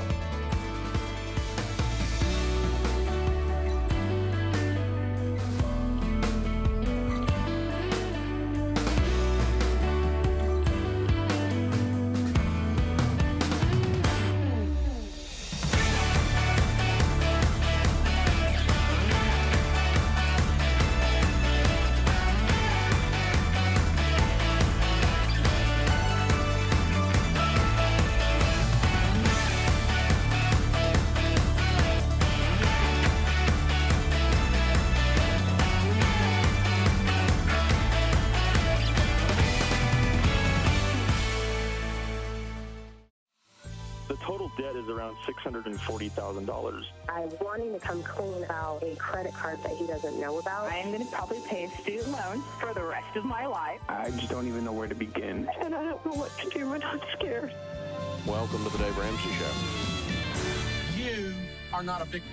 You are the hero in your story. You can be intentional about your character. You can have money and a career. Everything just started making sense. I was like, I'm going to do this. Let's hear a debt-free scream. Live from the headquarters of Ramsey Solutions, broadcasting from the Dollar Car Rental Studio. This is the Dave Ramsey Show, where America hangs out to have a conversation about your life and your money. I am John Deloney, and I'm here with my good friend and co-host, the one and only Mr. Anthony O'Neill, and we are taking your calls about life, about money, about any and everything. Give us a call at 888-825-5225. That's 888-825-5225. Anthony, we doing well? Hey, man, we're doing well, man. Ready to get to these phone lines and help some people out. Outstanding. Let's go to Elizabeth in Albany, New York. Elizabeth, how's it going? Good. How are you guys? We are doing well. We're doing well. How can we help? So my husband and I were in $140,000 in debt. $100 of it is just in student loans. And we're currently in baby step 2. And on top of this, 2 years ago, we had our first son welcomed into the world, and he was born with Down syndrome. And shortly after his birth, I became very ill, and I'm now dealing with a chronic illness. I'm just feeling very guilty about our current situation, as I feel like a lot of it is my fault in a lot of ways, and we're working at our debt. But at the same time, my husband and I are both working full time. Yeah. So who do you feel guilty towards? I just feel guilty because, I mean, of our student loan debt, $80,000 is mine alone. I got my master's in finance and accounting, and I just feel guilty because on top of that, I got like very ill where I was debilitated and basically working with fevers at home, trying to keep it together. And I feel like the illness, I feel like it's my fault. And on top of that, I had a son born with a disability. So what's your illness? I went undiagnosed with Lyme disease and tick-borne relapsing fever for 2 years, and it also put my body into like an autoimmune type of illness as well. And I'm currently at home getting home care. I have a nurse coming weekly on IV antibiotics and on a whole other host of medications as well. So I want you to picture your life as a backpack, okay? So you're wearing a backpack. Okay. And in that backpack, we all have one, but we're just talking about yours today. And in that backpack are bricks that you may have put in there over time, that your parents may have put in there, that your religion or culture may have put in there, that your financial state, wherever you happen to live, life puts them in there, right? And some people are born with more bricks in their backpack than others. Some just skate free for a while, but everybody ends up with bricks in their backpack, okay? And then you do something that violates your core moral principles, right? And that's a cinder block, right? Or somebody introduces trauma into your life, and they just slam a cinder block into that backpack, and you carry it around for a while. When people talk about guilt for me, that's when somebody violates one of their own core principles, they violate their own conscience. And there is a proper and right thing to do when you violate your core set of values, and that's to pick up and carry this brick. I made a mistake. I'm going to carry this for a while. When it becomes shame is when you put it in your backpack and you say, I am a mistake. I'm going to carry this around because I have to. When you have a beautiful, wonderful baby that has downs, but is still lovely and hard and challenging and different, I want to change your word from guilt to grief. Not that you're grieving that you don't have a healthy baby that also has Down syndrome, but you have a baby that is different from the picture that you had in your head. And I want to give you permission to say, this isn't how we drew it up. This isn't the the fantasy I had in my head, and it's okay. And I love my baby. And I love this new adventure we're going to be on together. And that's different than guilt. It is a real thing that moms and dads who have children with special needs feel like they, quote unquote, did something to somebody. The longer you carry that brick around, the more you weigh yourself down, the more you weigh your marriage down, and the more you weigh your parenting down. And here's the thing. You've got an autoimmune disease. You owe it to your body to set down as many of those bricks as possible. Yeah. Did you borrow a lot of money for school? Yeah, you did. And then you learned some new information, right? You learned some new information. And so carrying it around to tomorrow and to the next day and to the next day only does one thing. It traumatizes the next day and the next day and the next day. And the one thing your body needs is as few bricks as possible. Right? So I wanted to tell you, you are worthy of walking around with a lighter load. You are worthy of putting those bricks down that you've picked up and chosen to carry. You've got a baby that is different than you thought, but wow, what a gift, right? Oh, yeah. What a beautiful, fun, messy, fun gift, right? It's different, but it's a gift. And is your husband a good guy? Oh, yeah. Oh, my gosh. He's amazing. And the guilt more, I mean, I don't I don't feel like, I mean, for a while I did blame myself for what happened, but it turned into more of a guilt. Like, I can't stay home with my child because of my student loan debt. And here's the thing. You've acknowledged it. You pick that brick up, and I want you to set it down. Because all you're doing now is prolonging the gap between you and your child, prolonging that gap between you and your husband. Because you got a big cinder block between the two of you. Put it down. It is what it is. And what you're going to do is you're going to do the best you can, as much as your health will allow, to grind this sucker out. And you're going to pay that stuff off as fast as you can. And you and your husband are going to live towards something. Anthony talks a lot about this. You're going to live towards a future where you're staying at home. You are soaking up every precious minute with this beautiful, wonderful baby. And you are doing the best you can right now to grind it out. The more you drag yesterday into today, the more that smell is just gonna rankle your whole house, right? Right. So will you commit to me and my friend Anthony that you're just going to put the bricks down today? Yes, I will. Say it out loud. I'm going to put these bricks down today. I'm going to put these bricks down today. And when your husband comes home from work, I want you to give him as squish of a hug as you possibly can, and I want you to tell him, honey, I put the bricks down today. I thought you was going to say give him a squishy kiss. You can do that too. Do them both. Do them both. Yeah, and I want you to hug that baby. Yes. Hug that baby and say, honey, today I'm putting the bricks down. And you don't know a mama who's not carrying bricks around, but today's going to be that day that we put them down. Anthony, as parents, we've got these pictures of what it's going to be like. I know you've got them.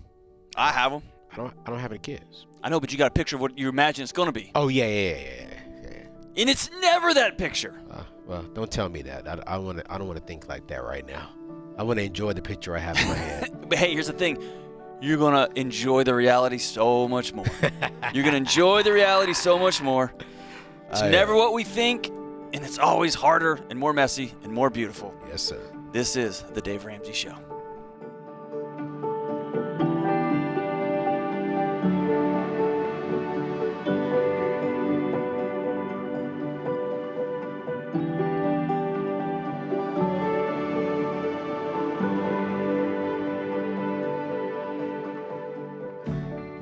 Folks, it's an honor to tell you about the Army National Guard.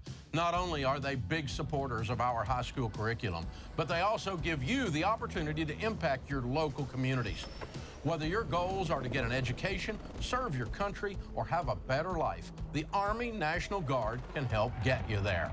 Plus, they offer unbelievable financial benefits. Secure your future today. Visit nationalguard.com to find out more.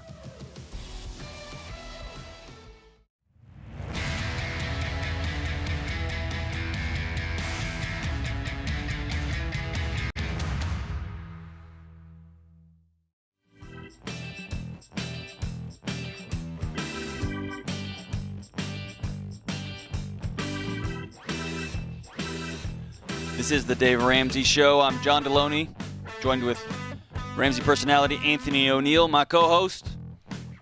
888-825-5225. Let's go to Luke in Janesville, Wisconsin. Luke, what's going on, man? Hey, gentlemen. How are you doing today? Outstanding. How can we help? Great. Well, I don't exactly have a money question. I mean, it sort of is, I guess, but not really. I've been engaged to my wonderful fiance for about a year. We're planning on getting married in June of 21. And the issue I'm having is that my parents don't really want to accept the fact that we're together and that we're going to be having a future together and that we'll be married. My fiance's parents have been very supportive this whole time, and I'm very fortunate for that. But like every time that I've spoken on the phone with my folks in the last year, like they've never even asked about my fiance or how she's doing or anything. And so they're very fascinated with my life and how I'm doing, but they never ask about my fiance. So the issue that I'm having is first of all, I want them at the wedding because it's getting married is, one of the best days of your life, and you want family to help celebrate that. But at the same time, I'm thinking, well, long term in the future, if they won't even say her name now, then what's to tell me that they're going to be supportive, 20, 30 years from now into the future? Why don't they like your fiance? I don't know. That's $1 million question. You have some inkling. Like, my parents like my wife way better than me. Way better than me. I mean, well, that's not hard to do. That's a low bar, I get. But, yeah, you have some inkling. Your mom has made some offhand, passive-aggressive comments. Your dad's been passive-aggressive. Like, what is it about her? Or at least guess. Well, I don't think it's anything specific about my fiance now. I've dated other people in the past, and it's been the same. It's been the same thing every person that I've dated. So are you the precious little son that nobody will ever be good enough for you? I think that's a big part of it. I mean, Okay. I'm the firstborn. I've got one other sibling. Okay. So here's the deal. But, Here's yeah. the deal, Luke.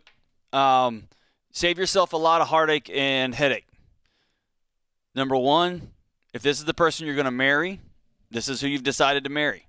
It is what it is, what it is. You're doing something called catastrophizing. That's the nerd word. And what that means is you are painting a picture of what might happen next year, 5 years, 10 years, and 20 years from now. And you are allowing your body to respond to it right now as though it's happening.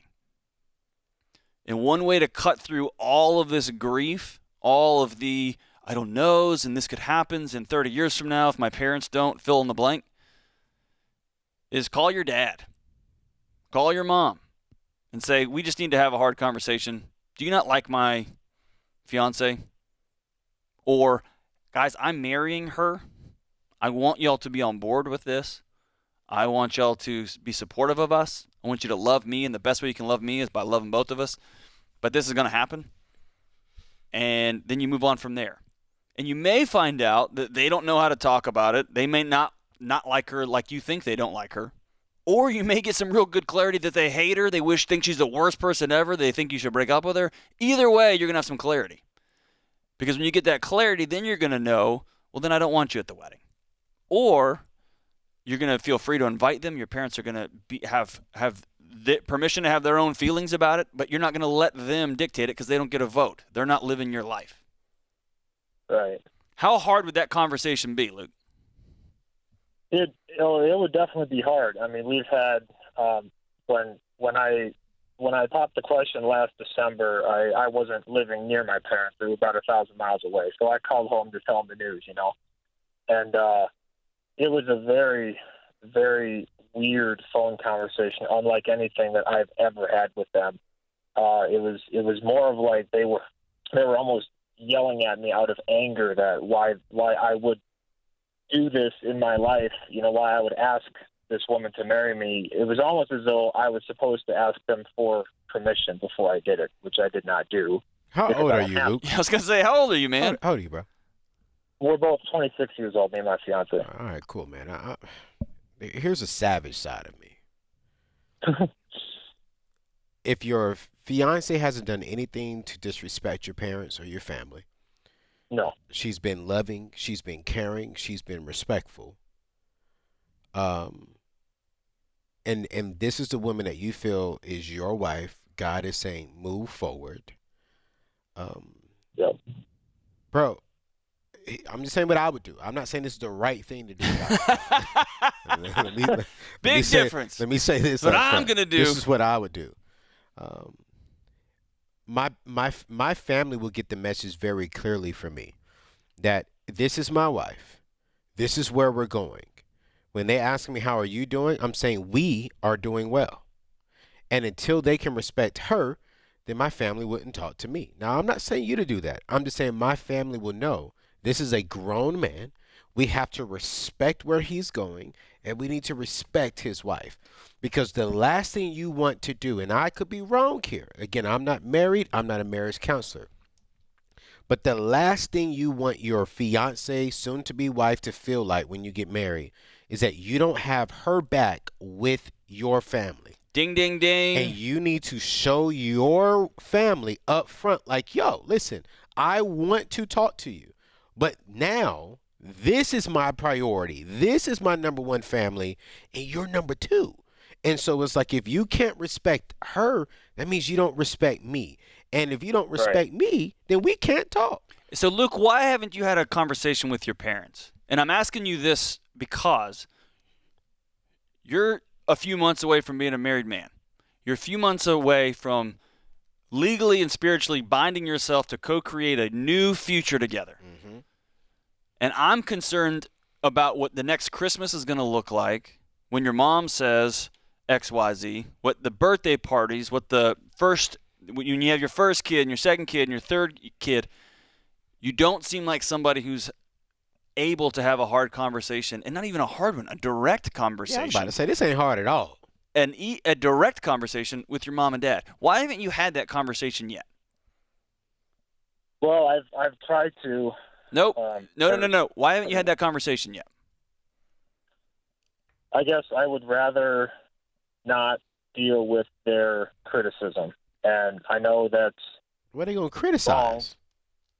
His fiance, his decisions, his choices. Yeah, they would. Exactly, yeah. And I realized that really it shouldn't bother me. I can't control what other people say, do, and think. Hey, Luke, it can bother you, and you can't control what other people think. Right? Yeah. And so I'm going to suggest you're not ready to get married until you're ready to sit down and have an adult, grown-up conversation with your parents. Huh? Okay. Have a grown-up adult conversation with your parents about your direction, where you're going to go. Like Anthony said, I'm not going to tell this guy, John, not to get married because he's scared to talk to his mom and dad. I'm painting a broader wisdom picture. If you're ready to join lives with somebody, you're also able to say, hey, mom and dad, here's who we are going to be. Right. Okay. Yeah. No, that makes sense. Is that fair? I get it. Absolutely. So pretty much what he's saying, Luke, is go talk to your mom and dad so you can get married, bro.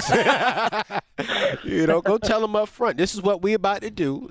Let's talk. That's right. And that's not a hard conversation. If you love this woman, you calling her right now. I mean, not her. You calling your mom and dad right now. And I'm going to tell you, you're going to have a conversation to have with your fiance because she's absorbed all of this. Yeah. And she has felt second fiddle to your mom and second fiddle to your dad, too. And let me say this, too. Your honeymoon night, because you step up to your mom and dad, is going to be real good. Oh, and then Anthony went there. This is the Dave Ramsey Show.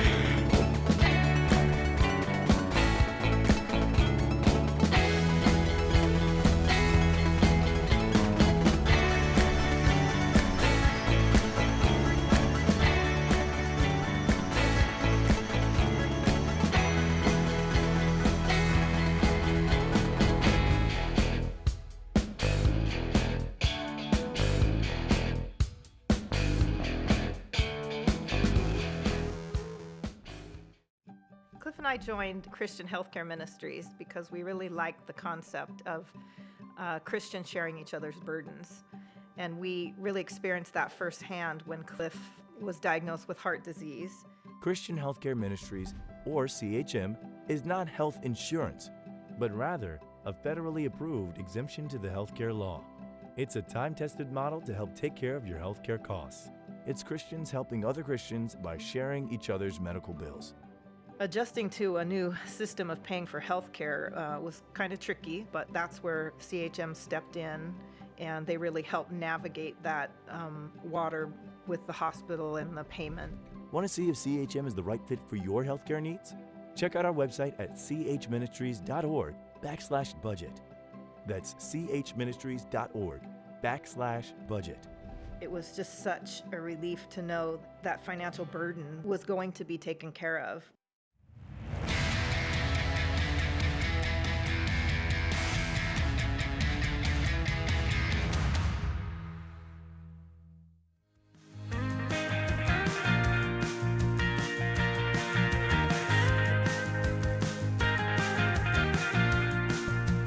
This is the Dave Ramsey Show. I'm John Deloney with my good friend, co-host, Mr. Anthony O'Neill. 888-825-5225. Let's go to Haley in Dallas, Texas. Haley, good afternoon. How are we doing? I'm good. How are y'all? Very, very well. How can we help? So I am 22 years old, and I have about $30,000 in checking, $8,000 in savings.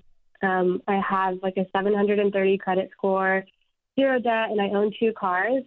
I just want to know more about what I can do to improve my financial situation and what kind of investments I should start looking at. Haley, okay, oh my goodness. I'm loving this conversation right now. Okay, I'm loving it. You have $30,000 in savings, $8,000 in checking, 22 years old. Are you educated? Do you have a bachelor's degree?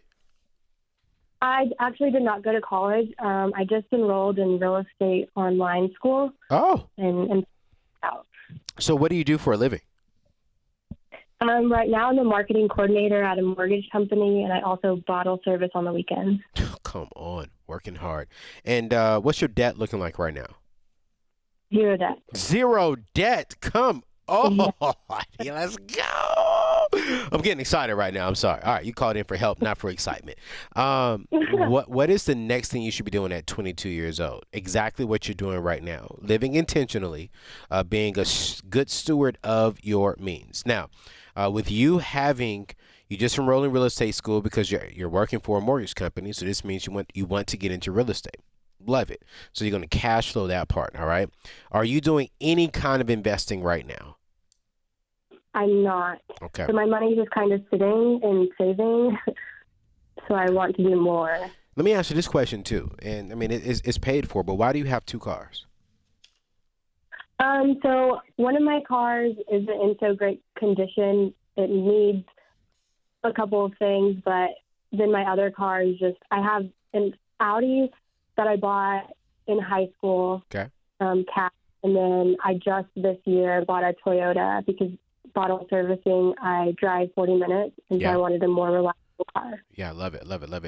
Sell that car. Mm-hmm. Today, sell it. Go sell the Audi. Don't try and fix it. Just sell it. Someone will buy it from you. Put that money into your savings. And then what I would do, Haley, right now is the very first thing I would do is I'll go ahead and open up a growth stock mutual fund, which is covered by IRA, so you can start investing 15% of your income into that. Okay, that's the very first thing that I would do. Now, there are some other options as well that with your age and with the kind of income that you're making right now, and the income you're about to be making when it comes to the real estate space, you can really start investing into some other different areas. I want to encourage you to speak to a SmartVestor Pro. Okay, just go to DaveRamsey.com, type in SmartVestor right there, and you'll find some people in your area that will sit down with you. But one of the key things that I'm seeing with real estate agents, they're not doing a real good job of saving and investing their money for retirement. Okay, and so what I want to encourage you to do is to really jump on the phone with a SmartVestor Pro. Go ahead and just tell them, hey, I want to open up a IRA, investing into a growth stock mutual fund. I want to start maxing that out. And then what are some other options that I can be doing at this young age? With you doing this at 22, if you can do this sometime next week before Thanksgiving and give yourself a good 30 to 40 years, Haley, just from your investments alone, you will be a multi-millionaire. Now, I think you're going to be a millionaire just from your income and how you're going to be doing in the real estate world. But just think about it. If you can get your income to $1 million a year, and then you have investments worth $1 million a year at 40 years old, man, you're going to be in such a great place. So that's the very first thing that I would do is, one, continue living with intentionality. Continue being a good steward of your money. Continue living below your means, because it sounds like you're living way below your means. I want to commend you for that. Right. And then 4, start investing as much as you possibly can into your retirement, not just into accounts for 5 years. No, have a strategic plan about that. This is what I want you to hold on. I love giving away people's stuff. You don't have like a big book just yet. You read it fine. She ain't anxious about nothing, so I'm not gonna give her your book. But I want you to hold on, Haley, because you are a future everyday millionaire, and Kelly's gonna give you a copy of Chris Hogan's book, Everyday Millionaire. And I want you to read this book. Okay, this book is going to show you what millionaires are are doing and what they did to become a millionaire, if you can have that mindset at 22 years old, oh my goodness. So hold on the phone. Hold on the phone. Hey, I'm so proud of you. Hold on the phone. Kelly's going to take good care of you, man. But John, 22, what were you thinking at 22? Man? Not that. What about you? Oh, man, 22, I started thinking like that, but I was in debt like crazy. I wasn't even close to thinking about nothing like that at 22. Yeah, I mean, I was, I was a basketball coach. I wanted to win basketball games and, and look flashy. And this is one of the things, Matty, and I'm not trying to plug myself, but I am trying to plug myself here. Plug it. This is why I'm so passionate about helping young people understand at 20 in their young 30s that if we can shift our mindset and really start thinking about the future by being a good steward today so we can have something to stand on tomorrow and build on tomorrow, our world is so much better. And one of the key ingredients to really building a life for success is identifying your why. Now, a lot of people hear this, have heard this before, but like if your why doesn't make you cry, that's what everyone hears, and you don't have a deep enough why. But I want to go a little bit further. If your why doesn't make you cry, then the price of commitment will make you cry. And so one of the key things I'm trying to teach young people is get that deep why. Why do you want to be successful? What's going to get you over the hump of when people tell you you're not making smart moves, you need to get this credit card, you need to be in debt, you need to have this, you need to have that. No, if your why is not deep enough, then you're going to fall into that trap. This young lady has a clear why. That's why she was able to have $30,000 at 22 years old sitting in the bank account. Check this out. With no degree. No degree, I was going to say. With no degree. No degree. And so this is what I'm talking about on my show, The Table with Anthony O'Neill on YouTube. It comes out every Monday, about to release a podcast. So I want young people, parents, if you hear me right now, my show ain't for you. I'm going to be real. But if you're in your 20s and if you're in your 30s, and if you know someone in their 20s and 30s, they need to go over to youtube.com because that's what I'm trying to produce. Other young people in their 20s and 30s really becoming debt-free, having a strong savings, and building strong wealth so we can change the future that our younger people coming up can see. I love it. And speaking of young people going to get it, this doesn't have to just be young people. It just happens to be a lot of the time. Yeah. Do you know we have over 130 people on our creative team here at Ramsey Solutions? Lots of brilliant minds, creative people. I saw what they did with my Photoshop. They took a picture of my face. Bruh. Anthony, they made me look handsome. Bro, they made me look handsome too. I thought I was That's already a lot of creative energy in one space. We act as one big and in-house agency that supports all types of business units. Yes. Our team is currently looking for passionate product designers with strong visual design skills and a background in user experience and user research. If you've been impacted by our mission and want to spread our message of hope, if you, in your 20s, 30s, you want to change your trajectory, we want you to apply for a position on our team today. Find out about all of the available jobs at daveramsey.com/careers. We are doing work that matters, and we have more fun in this building than any job you can imagine. Hey, man, not just in this building, even outside, brothers. I can't, man, listen, battle the bands every year. Just getting around the fire pit. Folks going to hang out at different crews. People coming over to each other's houses. We've been voted as one of the best places to work in the country. In the country. By Inc. magazine. Young folks, old folks, any creative person. You get to work with Dave Ramsey, John Deloney, Rachel Cruz, Anthony O'Neill, Ken Coleman, Christy Wright. And even Chris Hogan. Come on. Apply today at daveramsey.com/careers. Get it, folks. Whew. This is the Dave Ramsey Show.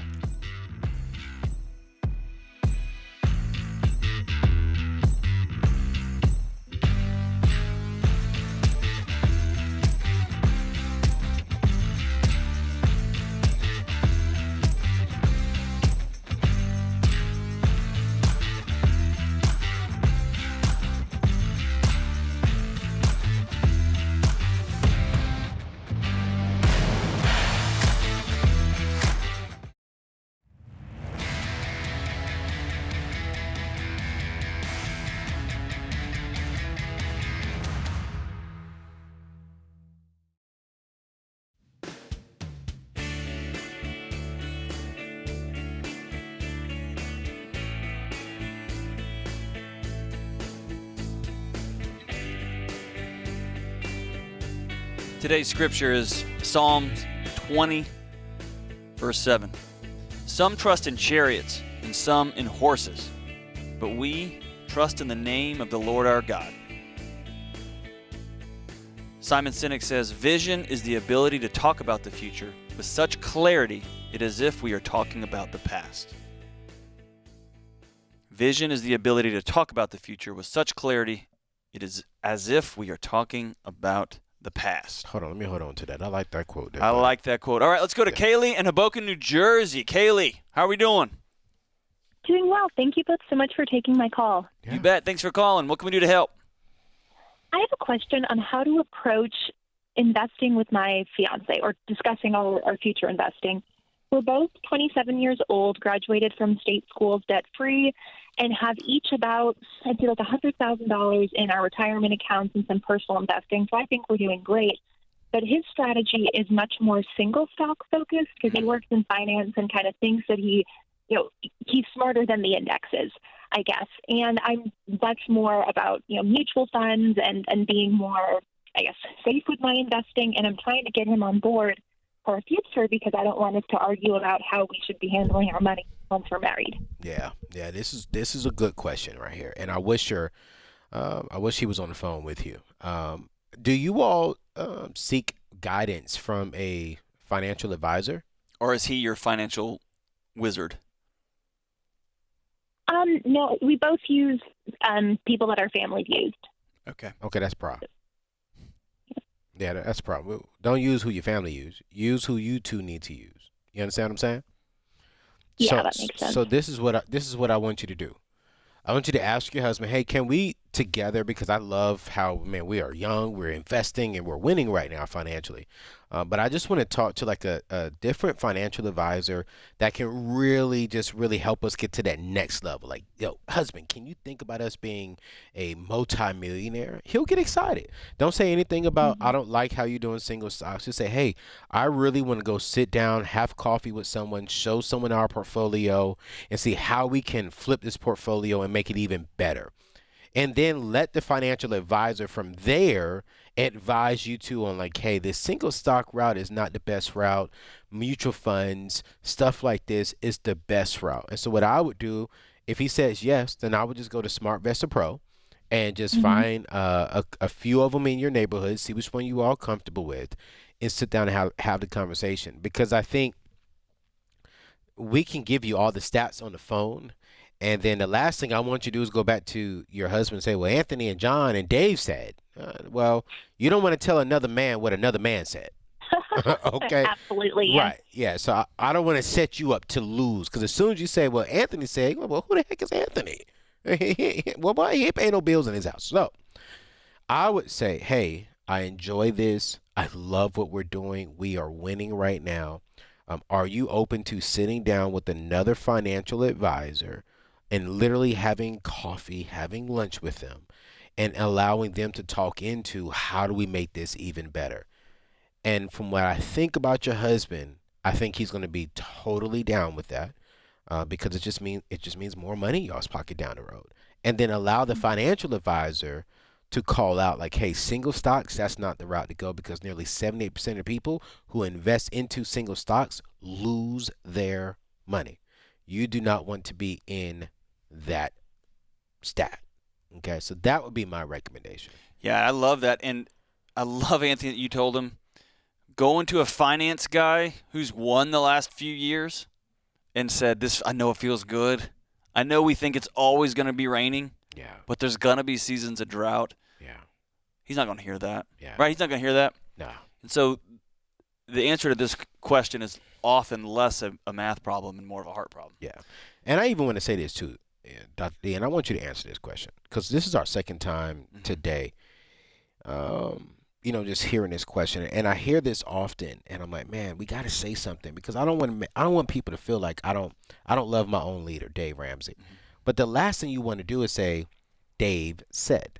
Right. You got to figure out how to get your partner or whoever you're trying to talk to, your loved one, on board, because that's what you passionately feel about. You can say, I've done some research, I listened to the Dave Ramsey Show, I read some books, I've done this, and I think this is the route to go, without saying Dave, Anthony, Chris, Dr. John said. Like, you got to be passionate about it. Right. Dave wrote the plan. Right. Right. Dave lived the plan, has created the plan. Yes. But Dave's not waking up in your house every day. Come on. Dave's not going to be sitting on the front porch of your paid-off house while your grandkids are running around in the yard. Sure won't.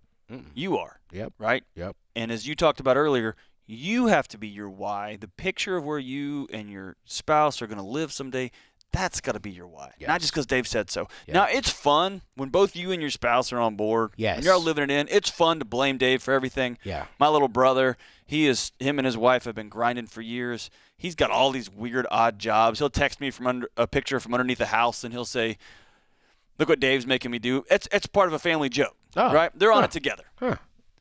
But his wife's not coming home saying, you're going to do this because Dave said so. Yeah. Right? Yeah. Then you're using Dave as a weapon. Yeah. Instead of as a guide, as a path. Right? Exactly. That's right. All right, let's go. Let's get one more. Let's go to Joe in Philadelphia. Joe, good afternoon. How can we help? Hi, how are you? So good, so good.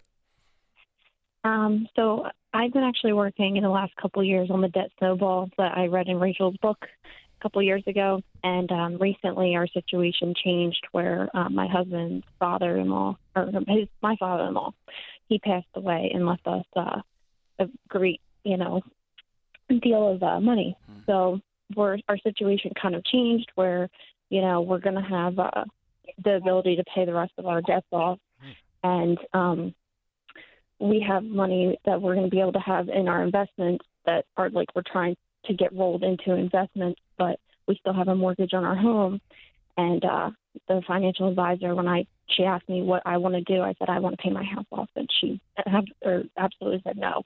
Of course she did, because she's not going to get any of the commission off the rest of that money. That's what I thought. Yeah. That's exactly. How much do you owe in the house, Joe? We owe $260. Okay. But we would have $700,000 in investments, and we actually have more cash other than that we would even have. So I feel like I should take that cash. Pay off the house. Pay off the house. Pay off the house. I mean, without even blinking. I want to breathe easy at night. Yeah. Yeah. And Joe, if there's not some significant ties here, I want you to get a different financial advisor.